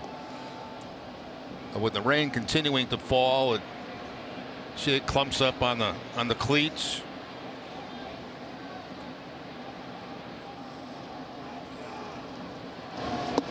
Check swing. Looked like he held it, and he did. Did you feel like it absolutely kept you from thinking about stealing Yeah, base? a lot of times it did. Yeah, it really did. Unless you had some guy that was really, really slow and it catch it with a bad arm. But yeah, it makes a difference, and it makes a difference on ground balls and balls in the gap in the outfield. Base hit up the middle. Bradley taking off. Quickly rounding. He's on his way to third base, and he'll stop there. He got there in a hurry. So the Sox have runners on the corners here with one down. Good job by Vasquez taking that ball up the middle for the base hit. Bradley, no hesitation at all around second base. That's a decision you make on your own. That's a little slider right there. That stays out over the plate, and Vasquez right up the middle, and watch Bradley. That plays in front of him. You make your own decision. You don't need a third base coach to make up your mind for you. All you need him for is to stop you at third base. That'll bring up Benintendi. 1 for 2 tonight with a single. Infield hit. He has also scored a run. One down. Red Sox trying to get a little bit of breathing room.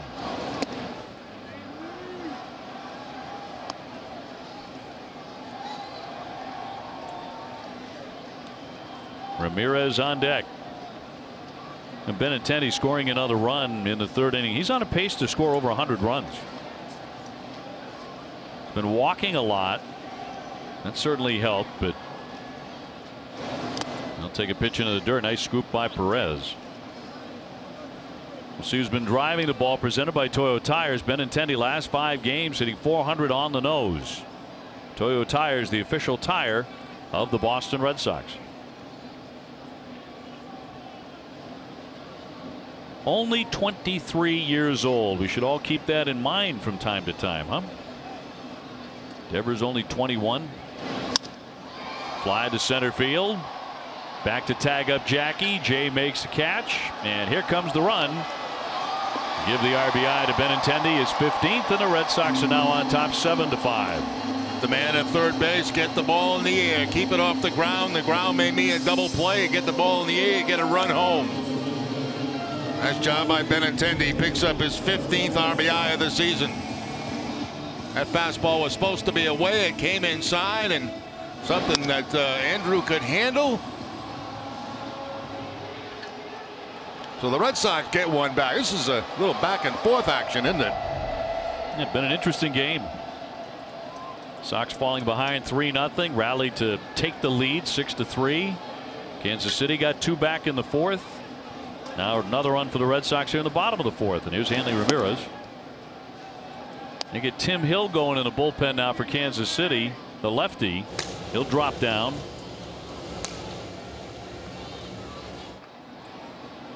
Two gone. Hanley with a double and a run last time. He's gone 1 for 2.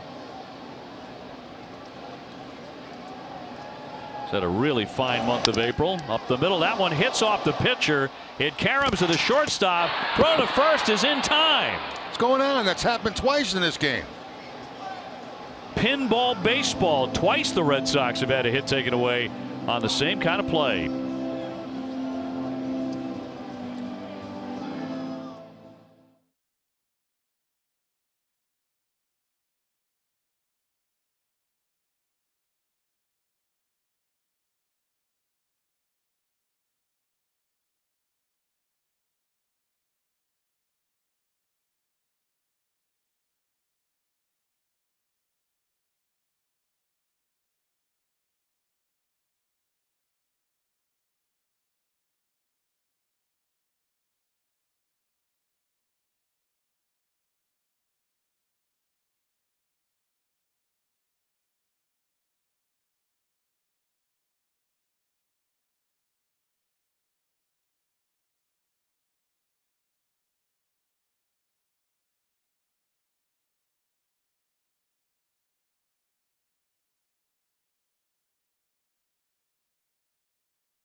to extend their commitment to helping people lead tobacco-free lives. You can learn more at cvshealth.com/be-the-first.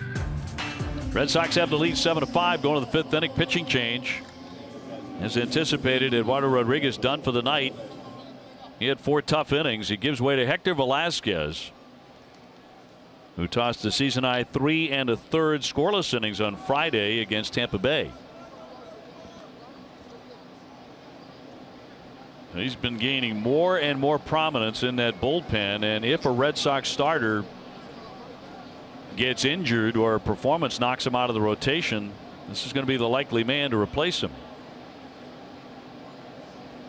Salvador Perez will lead things off. He walked with the bases loaded in the first inning since he struck out.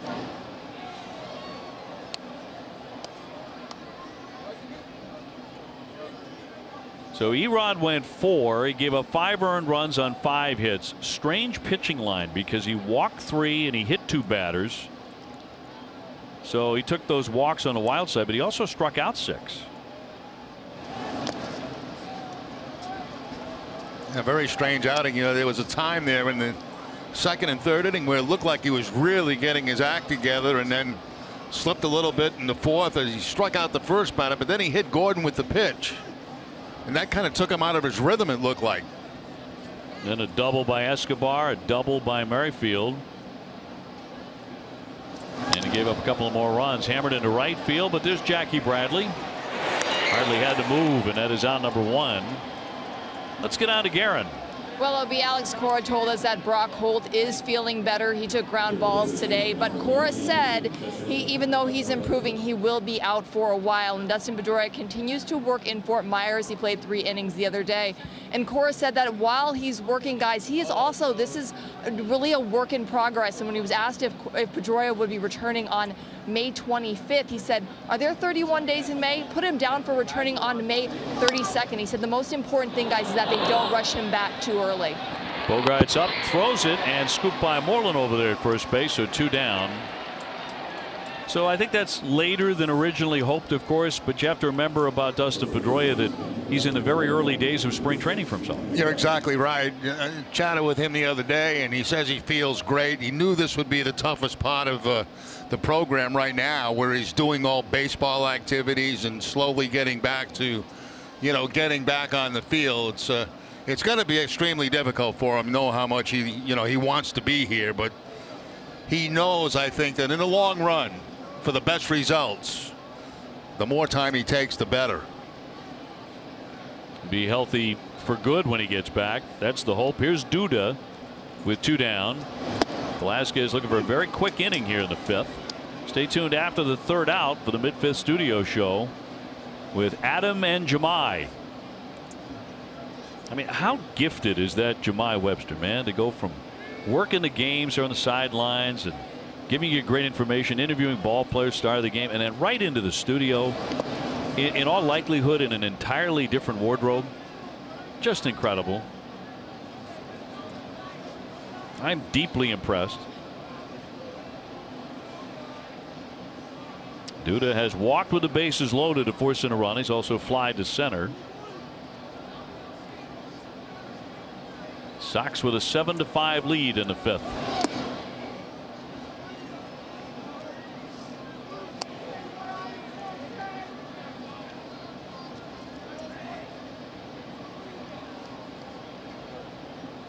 Velasquez got the first man on a fly out, got Cuthbert on a ground out. The muddy conditions. He slipped a little bit on that last delivery, and CB Buckner's out there to check it out to see if they need to work on the mound right now, but apparently it doesn't need any work at this particular time. They'll be out there between innings, though.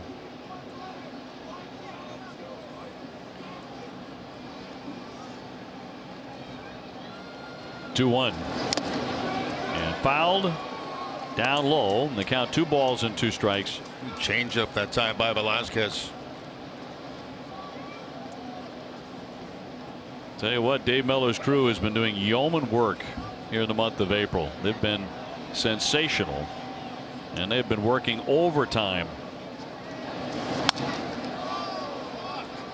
Groundskeepers doing terrific work here. They've had to be on their A game. You know what was amazing to me is when we come back from Florida and you drive around your neighborhood and everybody's grass is, you know, brown. Yeah. And you get here and everything's green. It's amazing. It's so refreshing, the 2-2, and reaffirming, you know. Baseball has a way of doing that, and looking at green baseball diamonds has a way of doing that. Pushes away winter, and we've almost pushed it away entirely. Almost.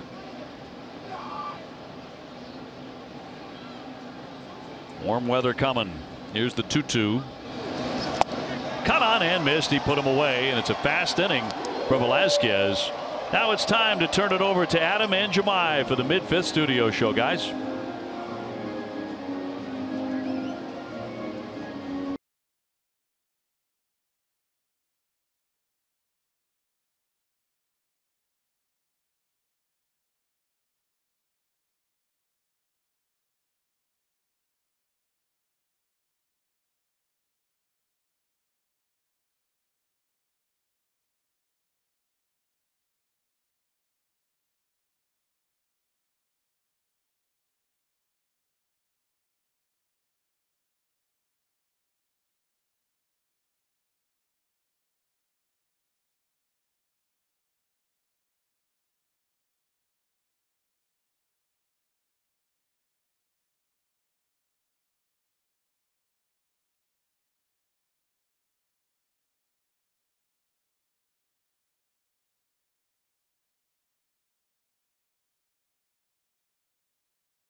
The Greg Hill Foundation, Echo Store and the Greg Hill Foundation responding immediately to improve the lives of local families touched by tragedy. And with this, Echo Store has decided to go above and beyond and donate $13,500 to the Greg Hill Foundation. Echo Store Technologies, your data center solutions provider. Red Sox with the lead on the Kansas City Royals 7-5 as we take you to the bottom half of the fifth inning. Jerry Remy, Dave O'Brien, Garen Austin here at the ballpark. First of three with the Royals. And J.D. Martinez to lead it off, 0 for 1 with a walk and a run.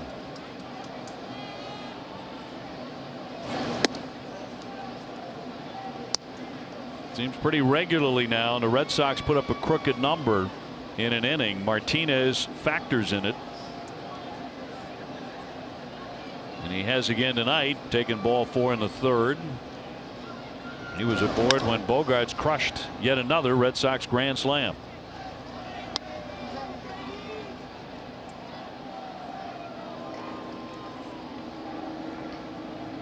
JD tying a career high with 4 hits yesterday.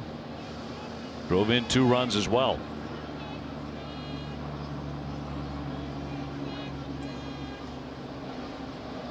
And the 1-1.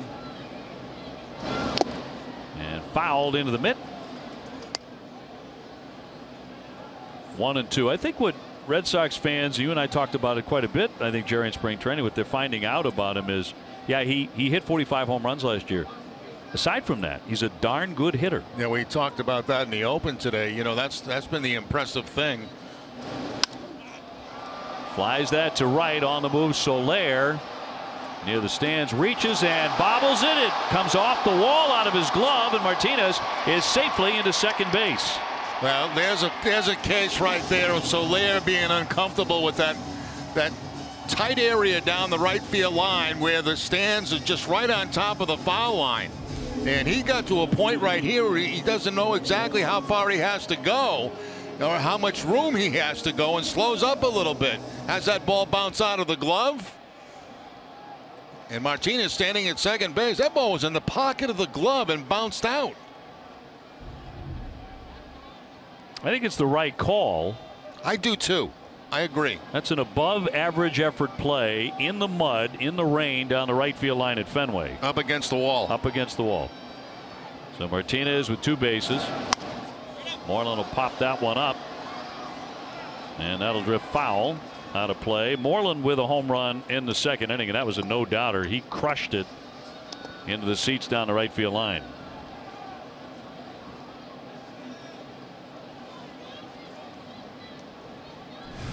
Look back at the home run back in the second inning. Fastball right down Broadway. I should say Boylston. We're in Boston. And out she goes.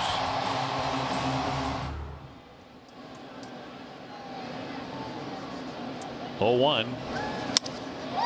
That's hit to dead away center field, and Jay has it measured. Martinez will tag and bluff and head on back to second. So 1 man gone here in the Sox 5th inning. Our high strength steel play now brought to you by your New England Chevy dealers and the Chevy Silverado. After a very long and tough at bat, Bogaerts gets that fastball inside and annihilates it.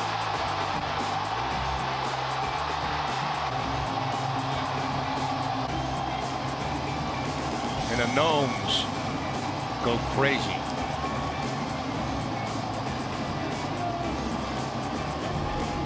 So Xander with his 3rd home run of the season, and 2 of them have been grand slams. Has a man at second and 1 down. Red Sox trying to add on. The Sox only have 6 hits in the game, but 2 of them are homers. And 2 of them are doubles.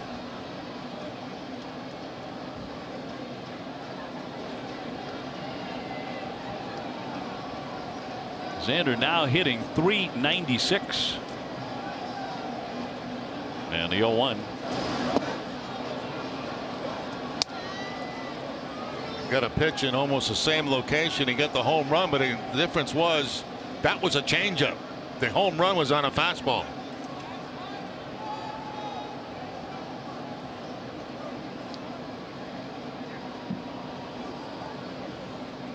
Red Sox leading the major leagues in batting average at home. They're hitting .290 at Fenway, and in runs per game at home, almost 7 runs per game at Fenway. Our key matchup presented by the great folks at Sullivan Tire and Auto Service. We are always here to get you there. Xander Bogaerts against Kansas City. He pounds away, doesn't he?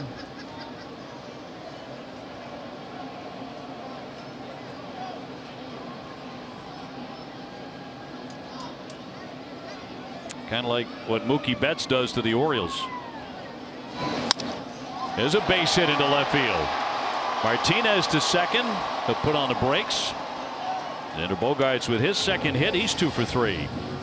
Well, the home run was on a fastball. This time the base hit was on the slider.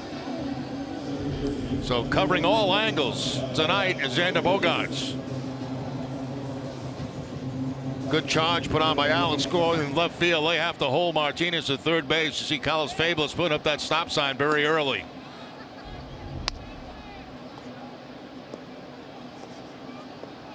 Well, now Devers with a chance to do some damage. He's gone 0 for 2 tonight. A strikeout and a fly to center.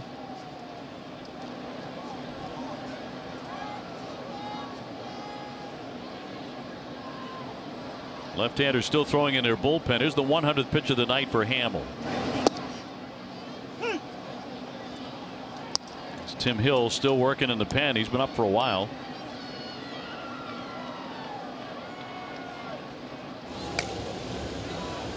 Martinez at third. Xander Bogaerts at first.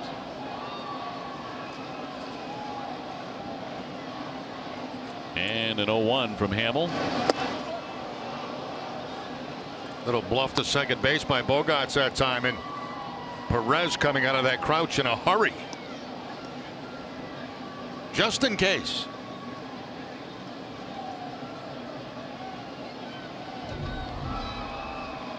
There's the break.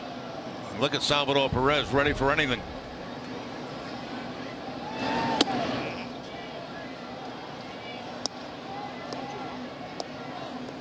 Well, you think about how young so many of the key Red Sox are. Devers 21, Benintendi's 23, Xander Bogaerts 25, Mookie Betts just 25. An average age with that core group of guys of 23 and a half years old. Yet here they are. He went attacking on that one. Down he goes, strike 3. So 2 down in front of Nunez. Don't miss WB Mason Extra Innings Live right after the game. TC and Steve will break down key plays of the game. You'll hear from Eduardo Rodriguez and Alex Cora. Whatever, whenever, wherever, who but WB Mason. So Nunez trying to pick up an RBI. He's gone 0 for 2. He was unlucky, though, in the second inning. Hit a ground ball up the middle. It deflected off of Hamill to the third baseman, who threw him out. Cuthbert recovered and got him. And that's happened twice in this game. Off the pitcher, once to third, once to short. I don't see that very often. You can go weeks and weeks without seeing that. We see 2 in 1 game. They're both for an out. Likely to be the last inning for Hamill for sure.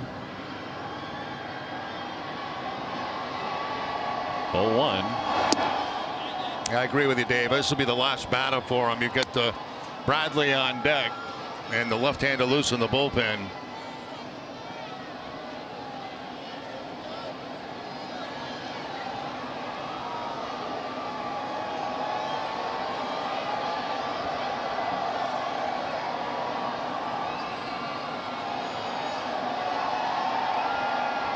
One pitch from the 6'6" righty.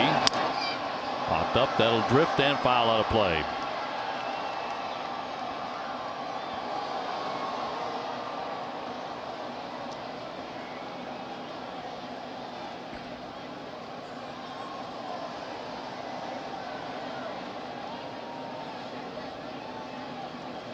Houston has an early lead on the Yankees in the 4th inning at Houston, 2-0. Toronto leading Minnesota 4th inning 2-0. Tampa Bay leading the Bruins 2-1. There goes Bogaerts, and there's a shot into right field for a base hit. Martinez in to score. Xander into third and stopping there. And the Red Sox add another to lead at 8-5 on a single by Nunez. And here comes Ned Yost. He'll bring in his left-hander Hill now for Jackie Bradley. The Red Sox get 8 off the starter Hamill. And he is out of the ball game, exceeding 100 pitches. So we'll take the break as well. Sox now leading Kansas City 8-5 with 2 down in the bottom of the 5th, and we'll have more in a moment.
Well, the skate saves are supposed to be down in the hockey game in Tampa tonight, but they've been right here at Fenway Park also. A 1-5-3.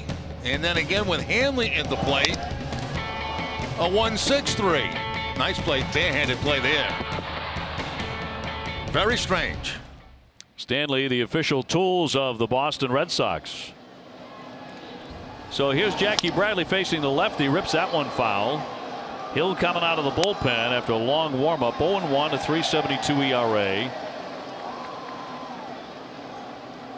He has 9 strikeouts in 9 2/3. Bogarts at third. Nunez after the RBI is on at first. And a ball away.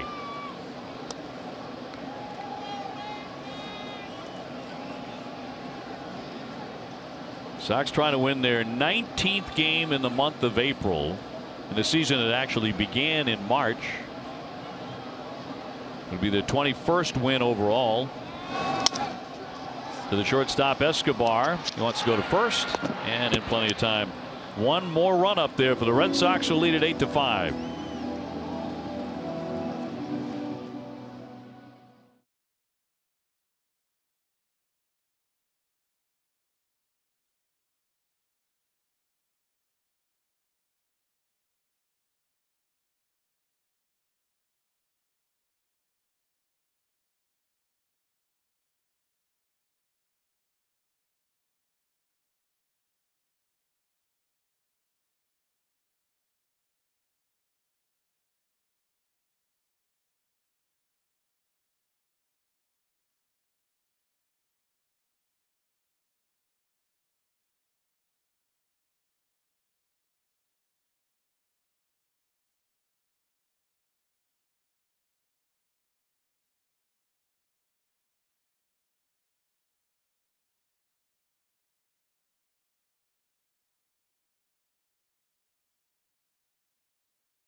Trusted source for tickets with lower prices.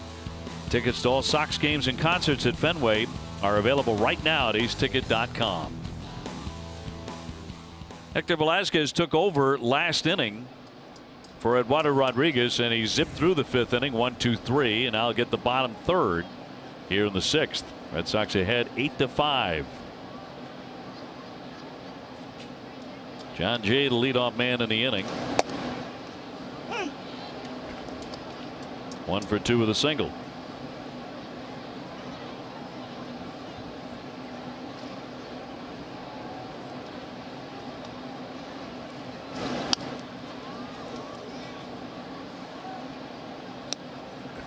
Jay, veteran outfielder, was with the St. Louis Cardinals in 2013 when the Red Sox played them in the World Series. And Red Sox pitching did a job on him. He was 3 for 18 against Boston. Hit 167 in that series. Not many guys tore the cover off the ball in that World Series, but David Ortiz did. Yeah, he had a pretty decent series. Yeah. Not a bad career. Wasn't until Game 6 that they decided to stop pitching to him. By then he was hitting about 700. He started walking him. By then it was a little too late. Red Sox would win the World Championship. Boston strong year.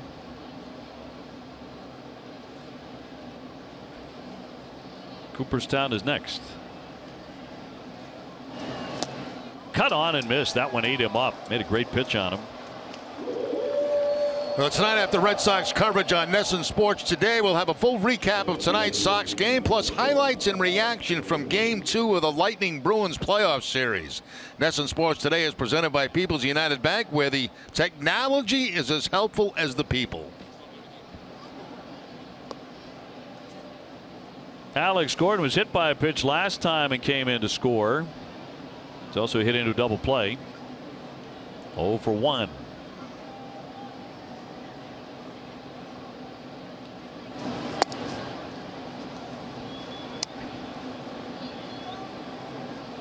Escobar, the man on deck, along with this man, Alex Gordon, and Salvador Perez, Mike Moustakas. Those are some of the guys held over from the World Series teams for Kansas City and the American League champs, but they're starting to go their separate ways.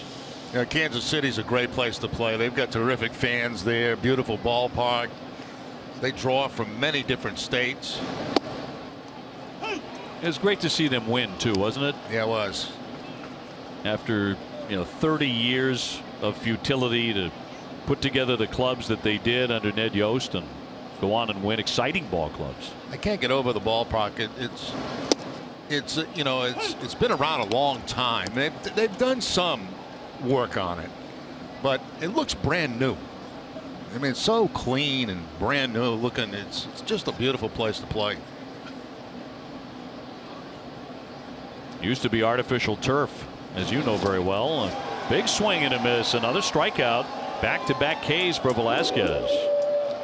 Now both strikeouts in this inning coming on sliders from Velasquez. He's got 3 in a row. He got one on a changeup there in the 5th, and back-to-back breaking balls to pick up the strikeouts here in the 6th inning. Well, that looked like it might have been a splitter that time. Looked like a split grip, not a slider. 2 up, 2 down. Escobar. He has doubled in a run and flied out. 1 for 2.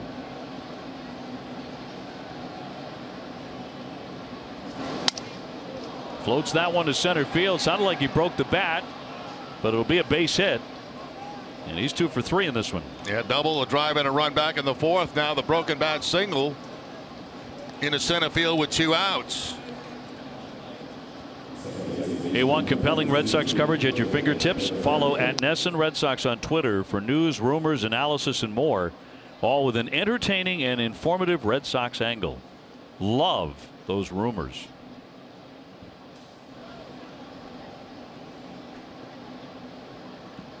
Here's Merrifield, a single and a double.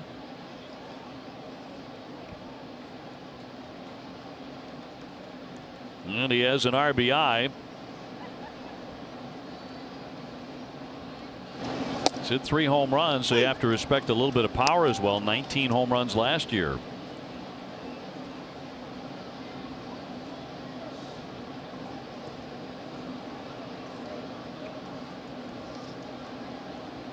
We'll certainly keep an eye on Houston against the Yankees. Big series starting tonight. Houston with the 2-0 lead early. Yankees have won 9 in a row. Devers handles that. Plenty of time for the Force to retire the side.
for $2, $3, or $5. America Runs on Duncan. Participation may vary.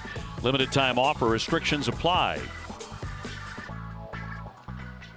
Now here's the major league debut of Scott Barlow, just out of AAA Omaha. And about to throw his first pitch to Christian Vasquez, who singled and grounded out. And it'll be Benintendi and Ramirez. Yeah, Barlow's a strange case. He's actually been called up a couple of times this year, but hasn't pitched. Came over from the Dodger organization. Longtime minor leaguer.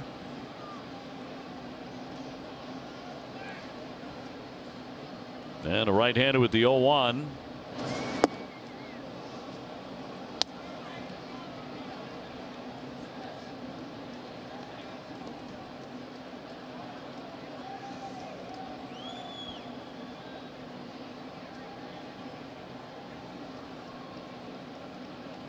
Eight runs on 8 hits for the Sox, 5 runs on 6 hits for Kansas City.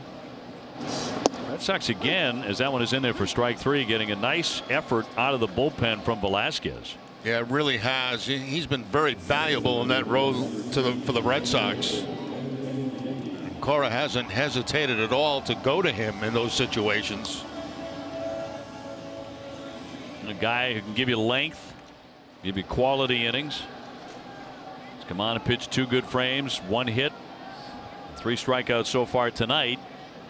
Red Sox do have another right-hander warming in the bullpen as Benintendi gets in. Andrew tonight is 1 for 2 as he pops that one up into left.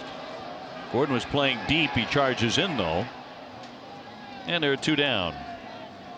Time for a game break brought to you by Jordan's, the furniture store of the Boston Red Sox. Here's Tom Caron.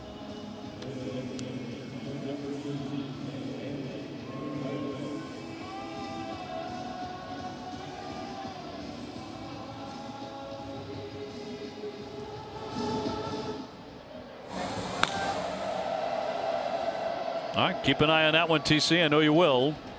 That is Carson Smith getting ready in the pen. And will be the next Red Sox hurler in the contest. Hanley Ramirez 1 for 3, a double and a run tonight. Hanley hitting .326 with 3 home runs. He and Salvador Perez also have a tight relationship. See a lot of kidding back and forth.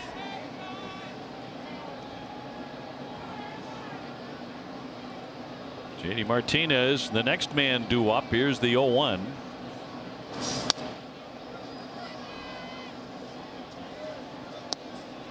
First stop on the Red Sox next tour will be Texas on Thursday.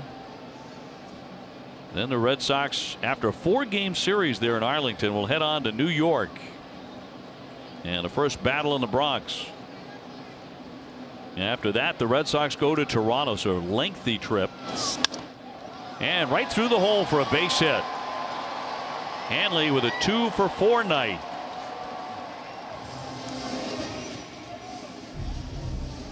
Here's the upcoming schedule now, as mentioned. Texas, New York, and Toronto, with an off day in New York City on the 7th. When we come home, it'll be the middle of May.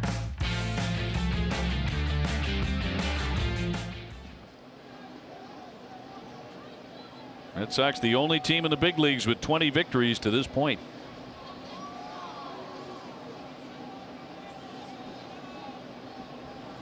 JD Martinez 1 for 2, a double, and he's also scored 2 runs. He's walked as well.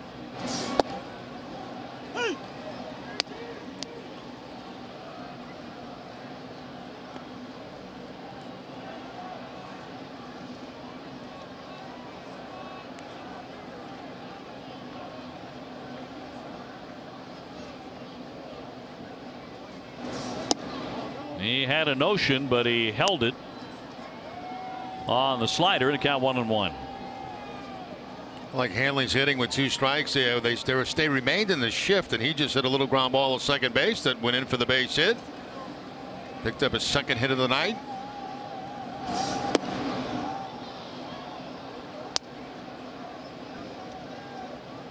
Hanley Ramirez is having a lot of fun this season.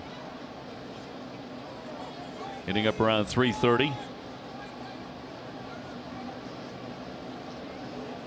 pain-free.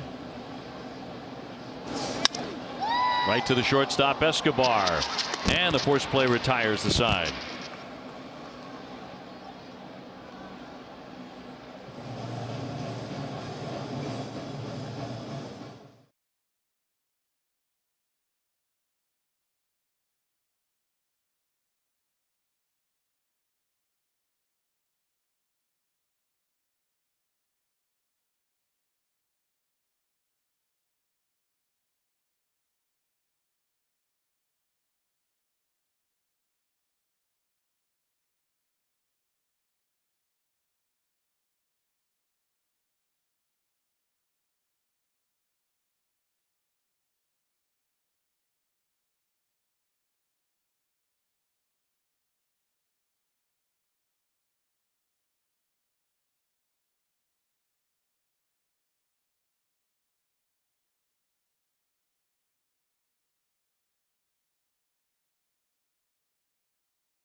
Plans start at 10 games. They're available right now. For more information, visit redsox.com/season tickets or call 877-RED SOX 9. Sox are in front 8-5 going to the 7th inning at Fenway Park. And the new pitcher will be Carson Smith, the right-hander, taking over for Hector Velasquez. More good work out of Hector. So he went 2 scoreless innings. See the numbers there for Carson Smith, appearing in his 11th game of the season. Opponents hitting .233 against him. His command's been a little off. A high number of walks for innings, 6 of them in 7 2/3. So that needs a little bit of touching up. Soler hitting .312. Has a base hit tonight on the infield, and he has scored a run. It was in the first inning when the Sox fell behind 3-0. A rocky first by Eduardo Rodriguez, and the Red Sox were down very quickly, but no panic. Got another run in the second inning and scored 5 times in the third. A grand slam by Bogaerts, and they have held the lead since then.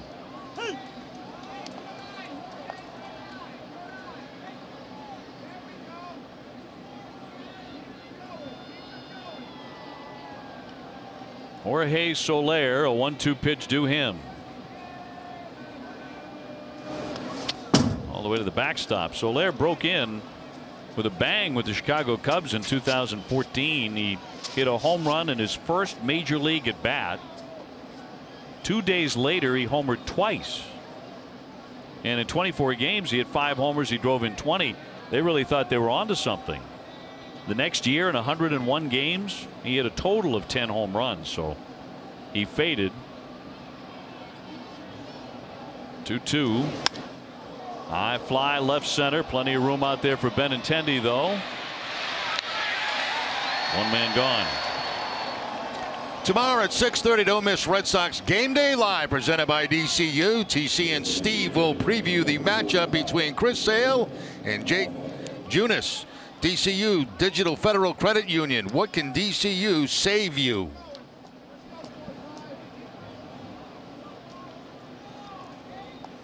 So Chris Sale to go tomorrow in the middle game of the series.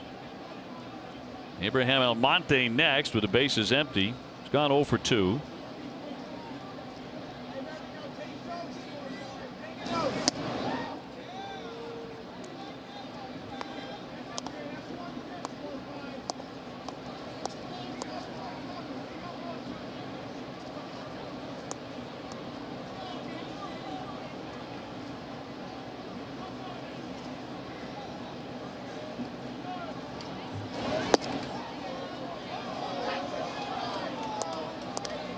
Two and nothing to count. Carson Smith, the guy who really benefit from a nice, quick, clean inning.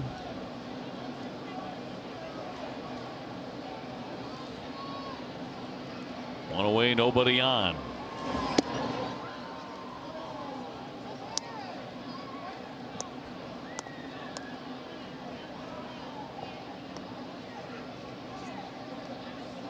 Yankees were getting no hit tonight, but they finally have one. Austin Romine has a base hit.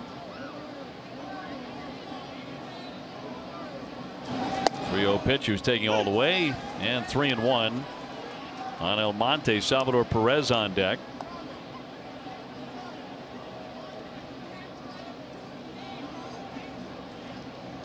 Red Sox have out hit Kansas City 9-6. 2 Boston home runs. And that trimmed the corner. He had already flipped the bat.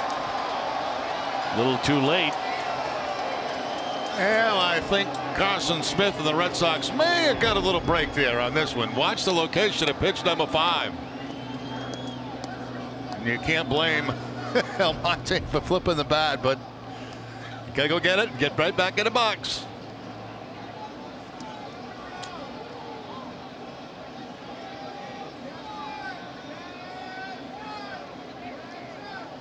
And Smith with a payoff pitch and struck him out. And another one that he probably had a beef on, but he'll walk away, a strikeout victim. Now Almonte's got to be wondering where in the world is the outside corner. There's the slider that time, and it's sliding, but I don't think it slid enough to pick up the corner. I'll tell you, that's a rough at bat for Almonte. He thought he had a walk. It looked like he had another one. Instead, 2 outs. Here's Perez. He has walked to drive in a run and struck out and fly to right. 0 for 2.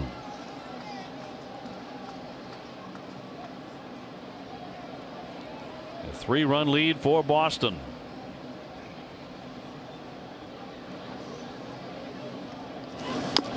Chopper, but foul off himself there.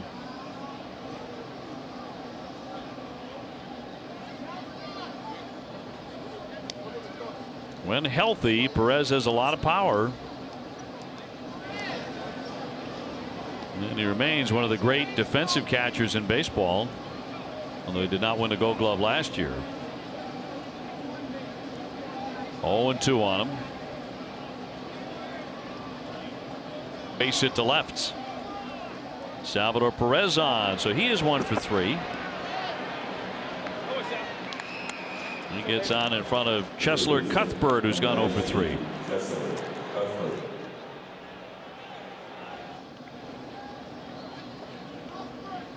Cuthbert from Nicaragua, where he was on their 2012 World Baseball Classic team.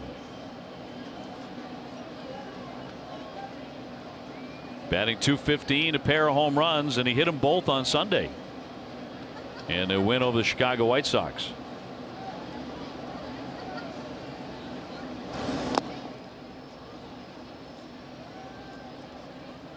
Now, White Sox, another one of those teams having a very tough year out of the gate. Record of 8-18.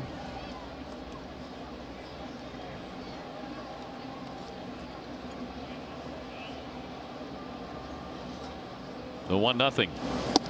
Seems like, it might just be my imagination, but it feels like the elite teams, the teams that are really good, are off to really good starts, and the teams that are really bad are having horrible starts. Yeah, it's certainly adding up that way in the month of April. He went. You know, I think in a couple of occasions, you know, the records for the elite teams are even better than a lot of people thought. they would be after 1 month of the season.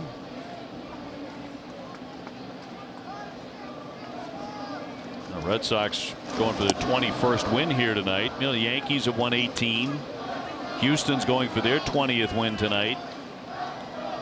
Arizona is going for their 20th win.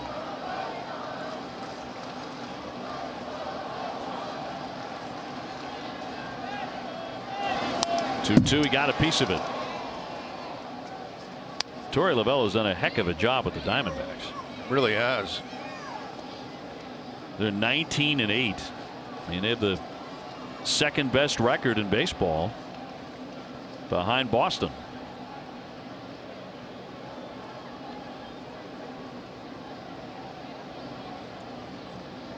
Perez on at first and 2 away. 2-2 again. Looked like he did. That is strike 3. A swing and a miss. 1 man left.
Minutes before each game. Visit NESN.com/schedule. Presented by Franklin Sports, the official batting glove of Major League Baseball. Jerry Remy, Dave O'Brien with him. Garen Austin as well as we take it to the bottom half of the 7th inning. See where Alex Gordon likes to play out there. Almost onto the warning track at Fenway. Not one of those left fielders who prefers to be in. He's way back there as Moreland leads off here in the last of the 7th. Different schools of thought, you know, on guys that come in to play the left field wall. Some play shallow. They figure anything over the head is just going to be just a double, take away a single. Other guys are unsure of themselves going back to the wall, so they play a little bit deeper. Kind of messes with your mind a little bit.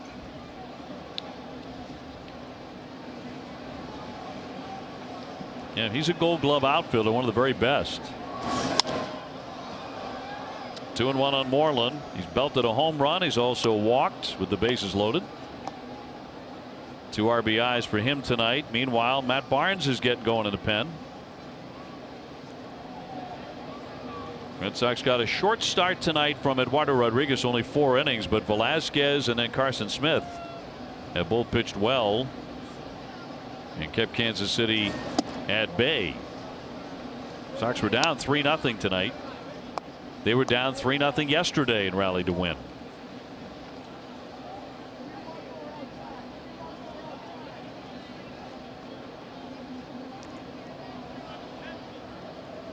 (3-1). Allen Tagg slicing toward the wall and off the monster for an extra base hit. Scooped up by Gordon. And into second. Mitch Moreland keeps on swinging it. Oh, he's had a really nice night. He had that long home run back in the second inning. He had a very difficult walk in the third where he really battled to bring in a run, and now he takes that ball that's on the outside part of the plate and slices it off the wall in that left field corner for the 2-base hit. Good night. Very good night for Mitch Moreland.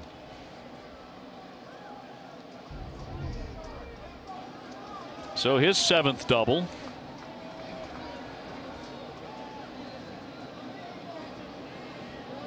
Here's Xander Bogaerts, already a grand slam tonight and a single.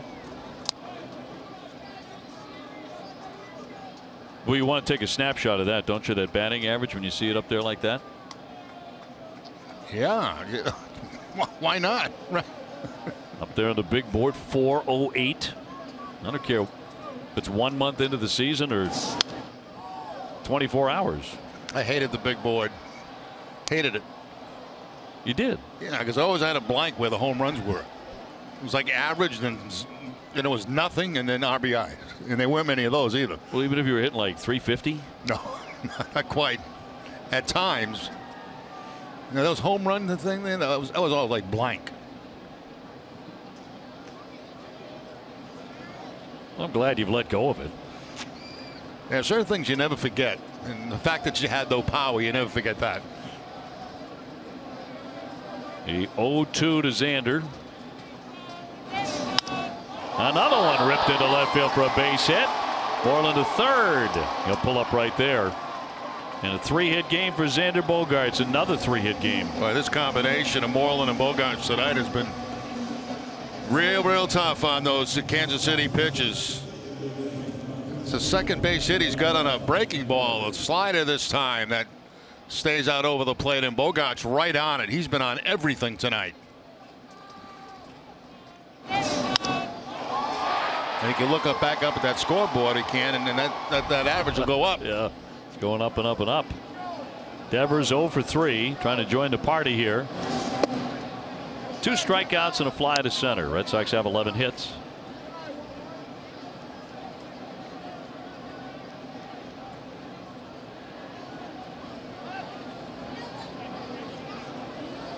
And a 1-0.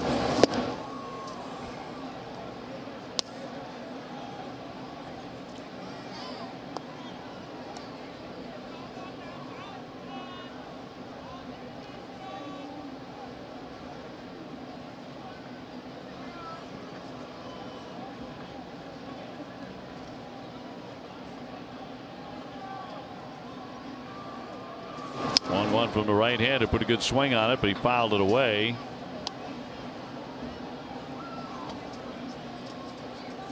Now the Red Sox win tonight. They'll be 10-3 at Fenway and 11-4 on the road. So into double figures in wins home and road already after what would be the end of April. Chopper play on at second, out there back to first and safe, and across to score is Mitch Moreland. Red Sox now on top 9-5. The Devers will pick up his 21st RBI, beating the Rap at first base. Now, Duda electing to go for the double play here when I thought he could have gone home in that situation to cut down Mitch Moreland. Instead, he tries to get 2 outs. They don't get the double play, and another run comes in for the Red Sox. But I thought the play for Duda there was to come home and try to get Mitch Moreland, and I think he had plenty of time to do that. But Duda didn't do that. And 9-5 Red Sox. That'll bring up Eduardo Nunez, 1 for 3 with a base hit. We want to welcome those of you who've been watching the Bruins fall tonight to Tampa Bay 4-2. The Red Sox are winning this one 9-5 now in the 7th inning. They fell behind early but rallied to score 5 times in the 3rd inning. A grand slam by Xander Bogaerts was the 6th of the season already for Boston. Here's a trickler. That's going to be trouble. Perez throws, and oh, what a play he made to get him at first base. Well, he is good. He really is good behind the plate. Very quick out of his crouch. We mentioned earlier a very tall catcher, but very nimble, very quick. And he makes an accurate throw to first base to get the out. Heck of a play there to get him down to second Devers. Just a little tap down that third base line, but look at this. Salvador Perez quickly, what a release. And he had to make that quick release. It was like turning a double play. Old Dominion, the official freight carrier of Major League Baseball and the Boston Red Sox.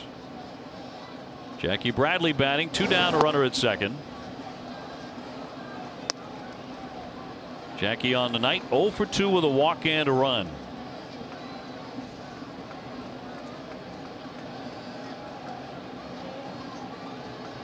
Red Sox have tied a major league record tonight with their 6th grand slam before May 1st, tying the 1996 Montreal Expos.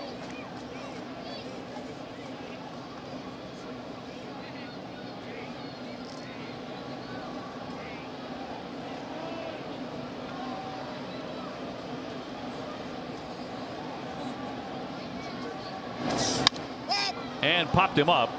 Left side of the diamond. Cuthbert will not make the play, and another run is in. Well, he was battling that as he went back into his left and never did make the catch. Rafael Devers churning in to score to make it 10-5. That's surprising there. I mean, that's certainly a catchable ball. It looked like he struggled a little bit with it, got the glove up in time, but right off the top of the glove. That should probably go as an error, I would think. It does. It's an E5. So the Red Sox get a gift run there and have doubled up on the Royals. It is Christian Vasquez Gnome night here at Fenway, and he has a base hit.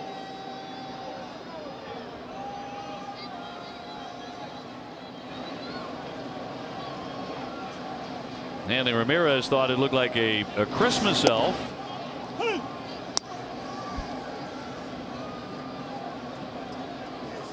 But it's a whimsical gnome, a baseball gnome.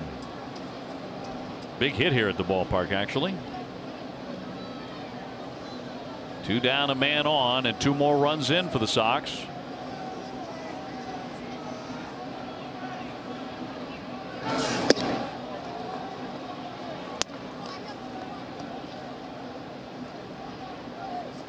Double barrel bullpen activity for the Red Sox. Johnson and Barnes now.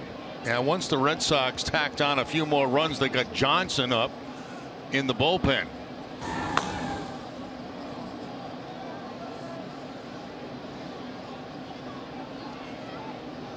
Jackie with the lead, short lead at first. Chris Sale tomorrow night.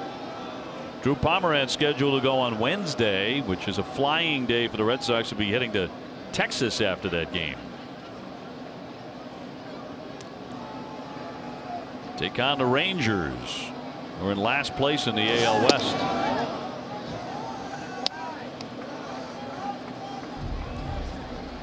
Matchups for the rest of this series. Danny Duffy 0-3, a 5.40 ERA. Will go against Pomeranz on Wednesday.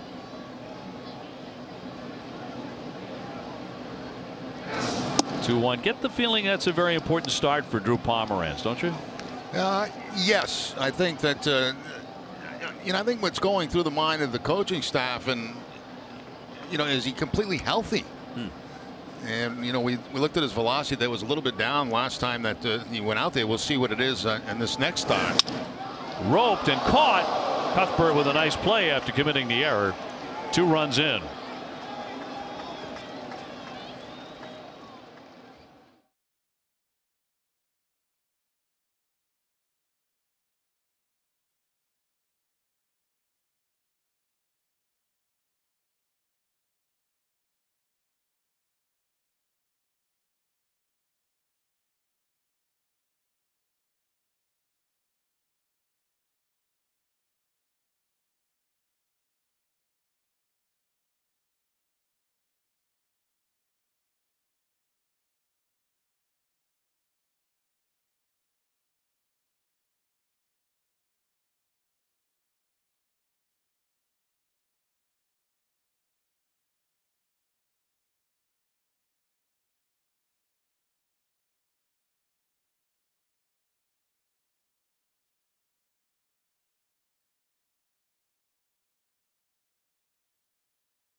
Official batting glove of the Red Sox in Major League Baseball. William Ravis Real Estate, the official realtor of the Boston Red Sox. And by your New England Audi dealers. Get behind the wheel of the Audi you've always wanted. Sox in command here, 10-5 on Kansas City. About to go to the top half of the 8th inning. Brian Johnson, a left-hander, becomes the third reliever to work tonight for Alex Cora. He's been good in this role, as Hector Velasquez has been as a long man. He's worked in this one too. Red Sox relief pitching has been excellent. So far, 3 scoreless innings. Duda's a home run threat. He walked with the bases loaded in the first inning when they took a 3-0 lead. He has since flied to left and whiffed.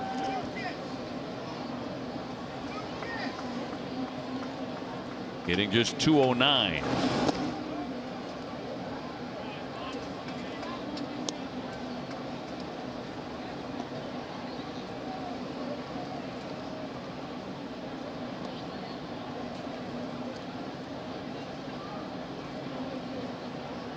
Red Sox 18-6 this month.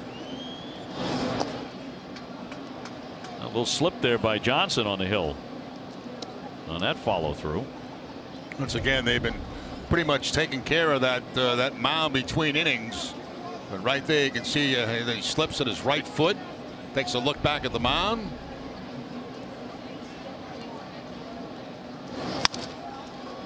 High pop into right.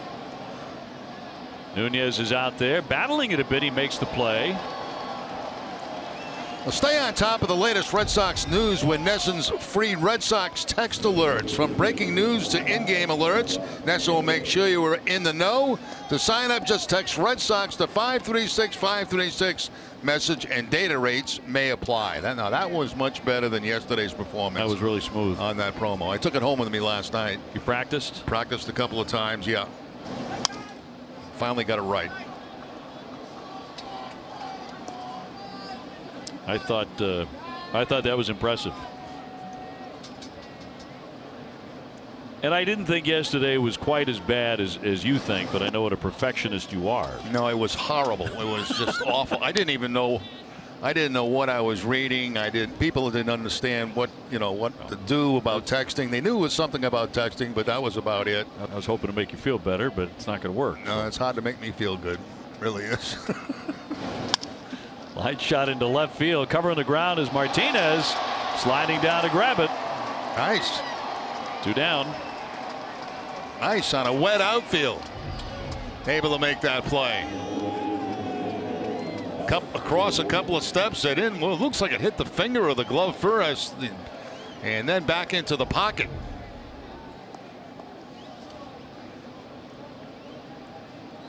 So Gordon will climb in. So far tonight 0 for 2, and he's been hit by a pitch. You're in the 8th inning on a damp night at Fenway. And again, a tip of the cap to the fans who came tonight and have hung in there. Some miserable weather. No fun for the players to play through it, but Red Sox have been a very good cold weather team, obviously.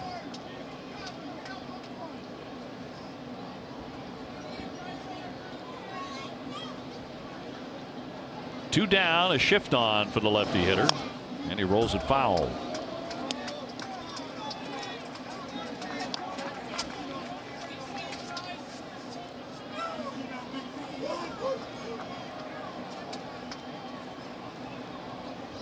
Well, obviously the Red Sox with a big road trip coming up. 3 games against the Yankees in the Bronx beginning the 8th, 9th, and 10th of May.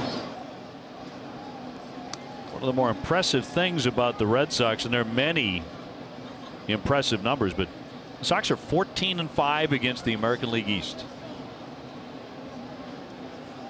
Taking care of business inside the division. That one roped down the line, but foul.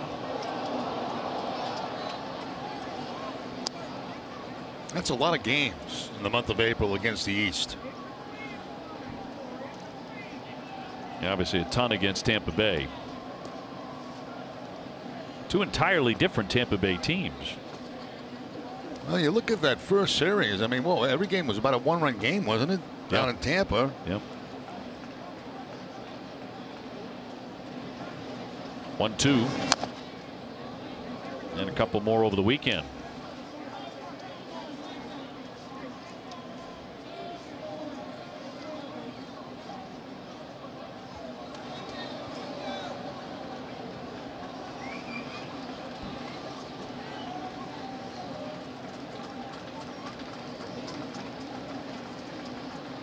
Lefties 1-2 and struck him out. Caught him looking.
RBI Baseball delivers an all-new franchise mode and much more. Learn more at RBIGame.com. Rated E for everyone. Bottom of the 8th inning. Benintendi leading off. 1 for 3 with an RBI tonight. He has also scored a run. Sox ahead 10-5 on the Royals. The first meeting of the year.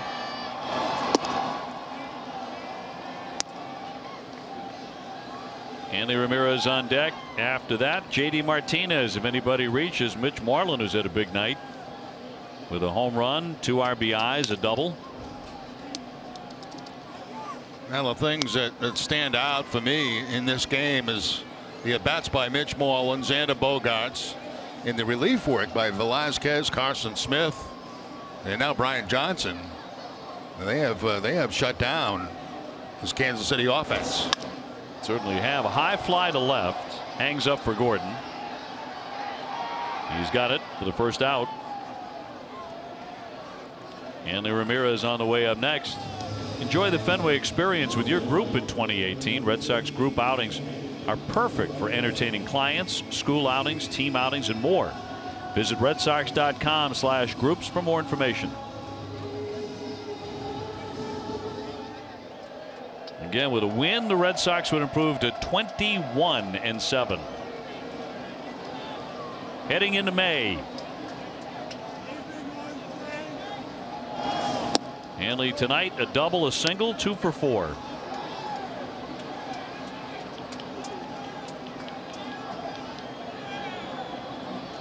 And tomorrow, looking more and more like it'll be the return of Mookie Betts. To Duda at first base, he takes it himself. 2 up, 2 down. Our game summary brought to you by Xfinity, and how we got to this point in the 8th inning.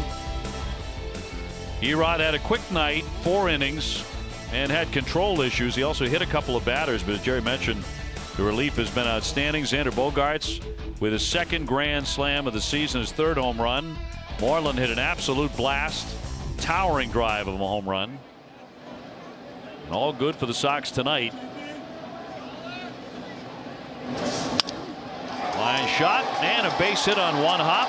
Martinez with another multi-hit game. JD a single and a double. And also a walk's been on base 3 times in this game tonight. So that average continues to climb. Came into the game at 330. Built for Baseball presented by T-Mobile. Well, Mitch Moreland with a home run. This is back in the 2nd inning, and then in the 7th inning, Moreland going to the opposite field for a double in that left field corner, right off the 310. That's a base hit slammed into right field. Another hit for Moreland on his way to third. Martinez as the throw is cut off. But this part of the batting order has been magnificent tonight.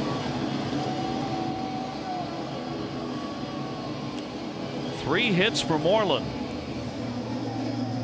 And he's been on base 4 times. Yeah, from Ramirez to Martinez to Moreland to Bogarts, they've been very, very good in this game. And right through the shift that time. Martinez on at third base.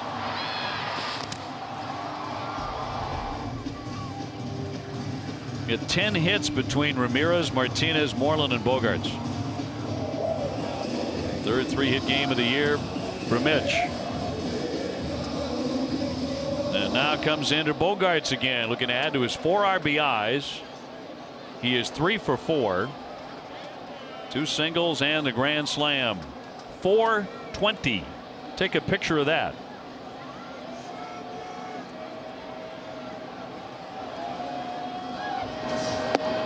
He'll lay off ball 1.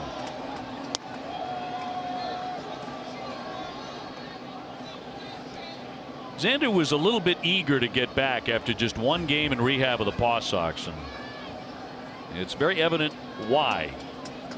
He could not wait to swing again at the major league level, and in his 1 rehab game he homered and doubled. Yeah, so why waste any more bullets down there, right? Yeah.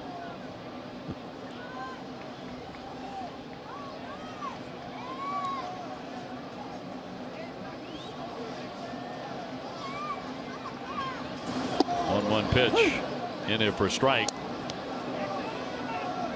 And there's no panic in this ball club. Red Sox get down 3-0 just as they did yesterday. Came back, got a run in the 2nd, then exploded for 5 in the 3rd inning, and have had hold of this game ever since, pretty much.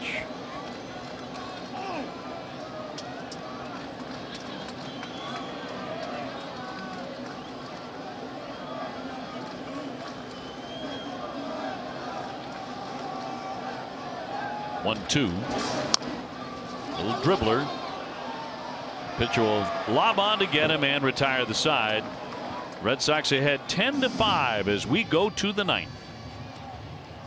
Boston, as it is throughout New England.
as you want. If a Red Sox pitch a no-hitter after July 17th, everything's free.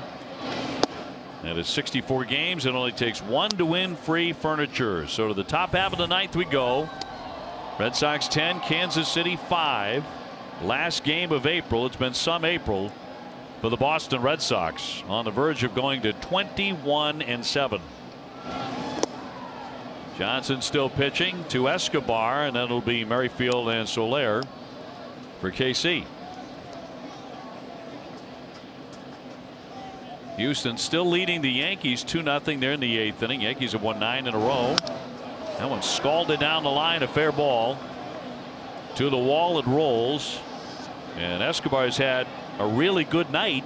That's his 3rd hit. Yeah, he has. He came into the game only hitting .204, but he's got a double, a drive, and a run, a single in the 6th, and now another double in the 9th. As the rain begins to fall again here at Fenway, and it stopped for a while. It is now picking up a little bit again.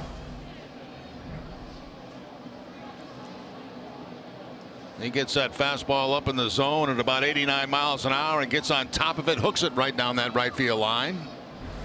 Amica Insurance, great service, great coverage, a great price for auto, home, and life insurance. Actually, Jerry, that's the left field line down there where he hit that, not the right field line. That's actually the left field line, Jerry.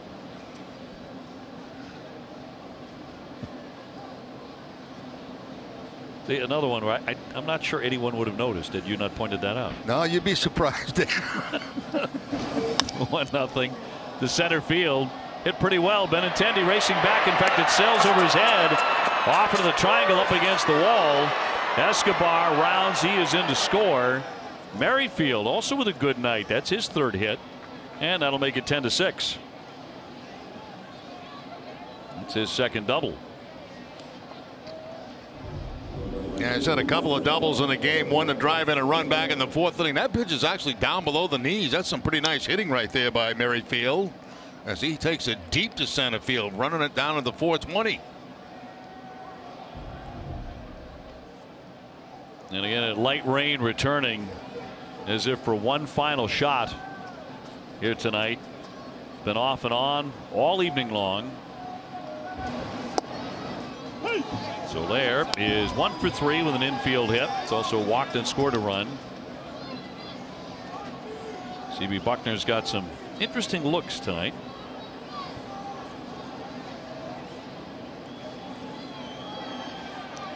Nobody out, a run in.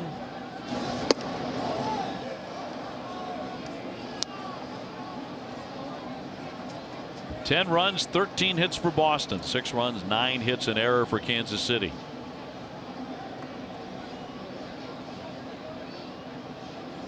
He missed it early. Another grand slam for the Red Sox.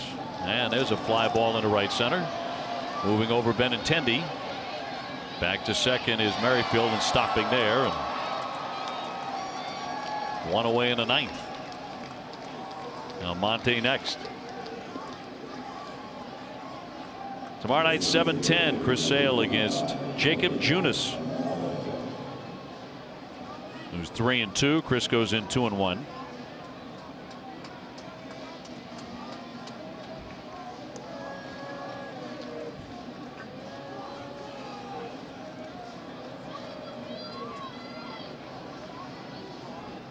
And looking as if Mookie Betts will be back in the lineup tomorrow.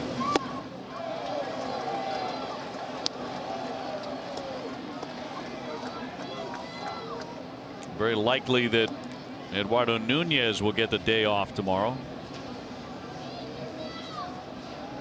according to Alex Cora. The 0-1 pitch.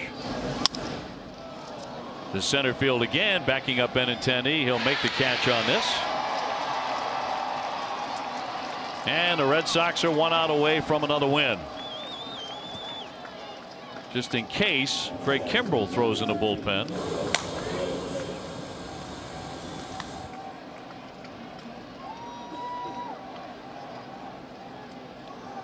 Right now, 4-run separation, and here's Salvador Perez, who has gone 1 for 3 with a single. Does have an RBI on a bases loaded walk in the 1st inning. That's when they took a 3-0 lead. Didn't take long for the Red Sox to respond. Johnson trying to close it out.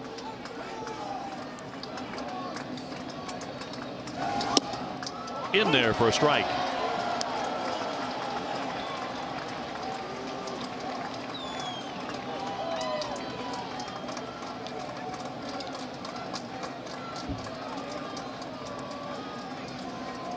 Well, a new month awaits tomorrow. Here's the 0-1 pitch. That this has been some months to remember for the Boston Red Sox. Two different long winning streaks. Some terrible weather. A lot of victories. And a lot of big moments. Here comes the 0-2. High fly but foul, yanked out of play into the sweet level.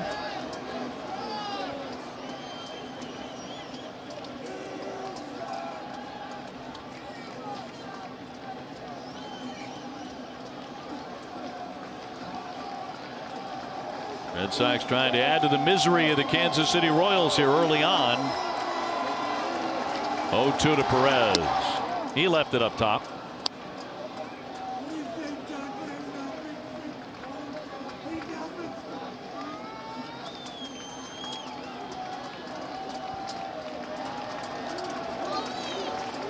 Merrifield at second.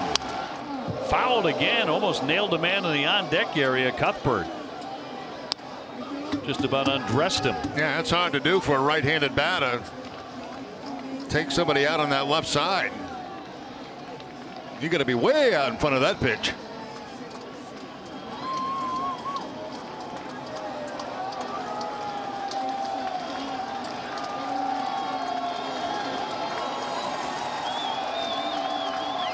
The 1-2. Swing and a miss. And he struck him out.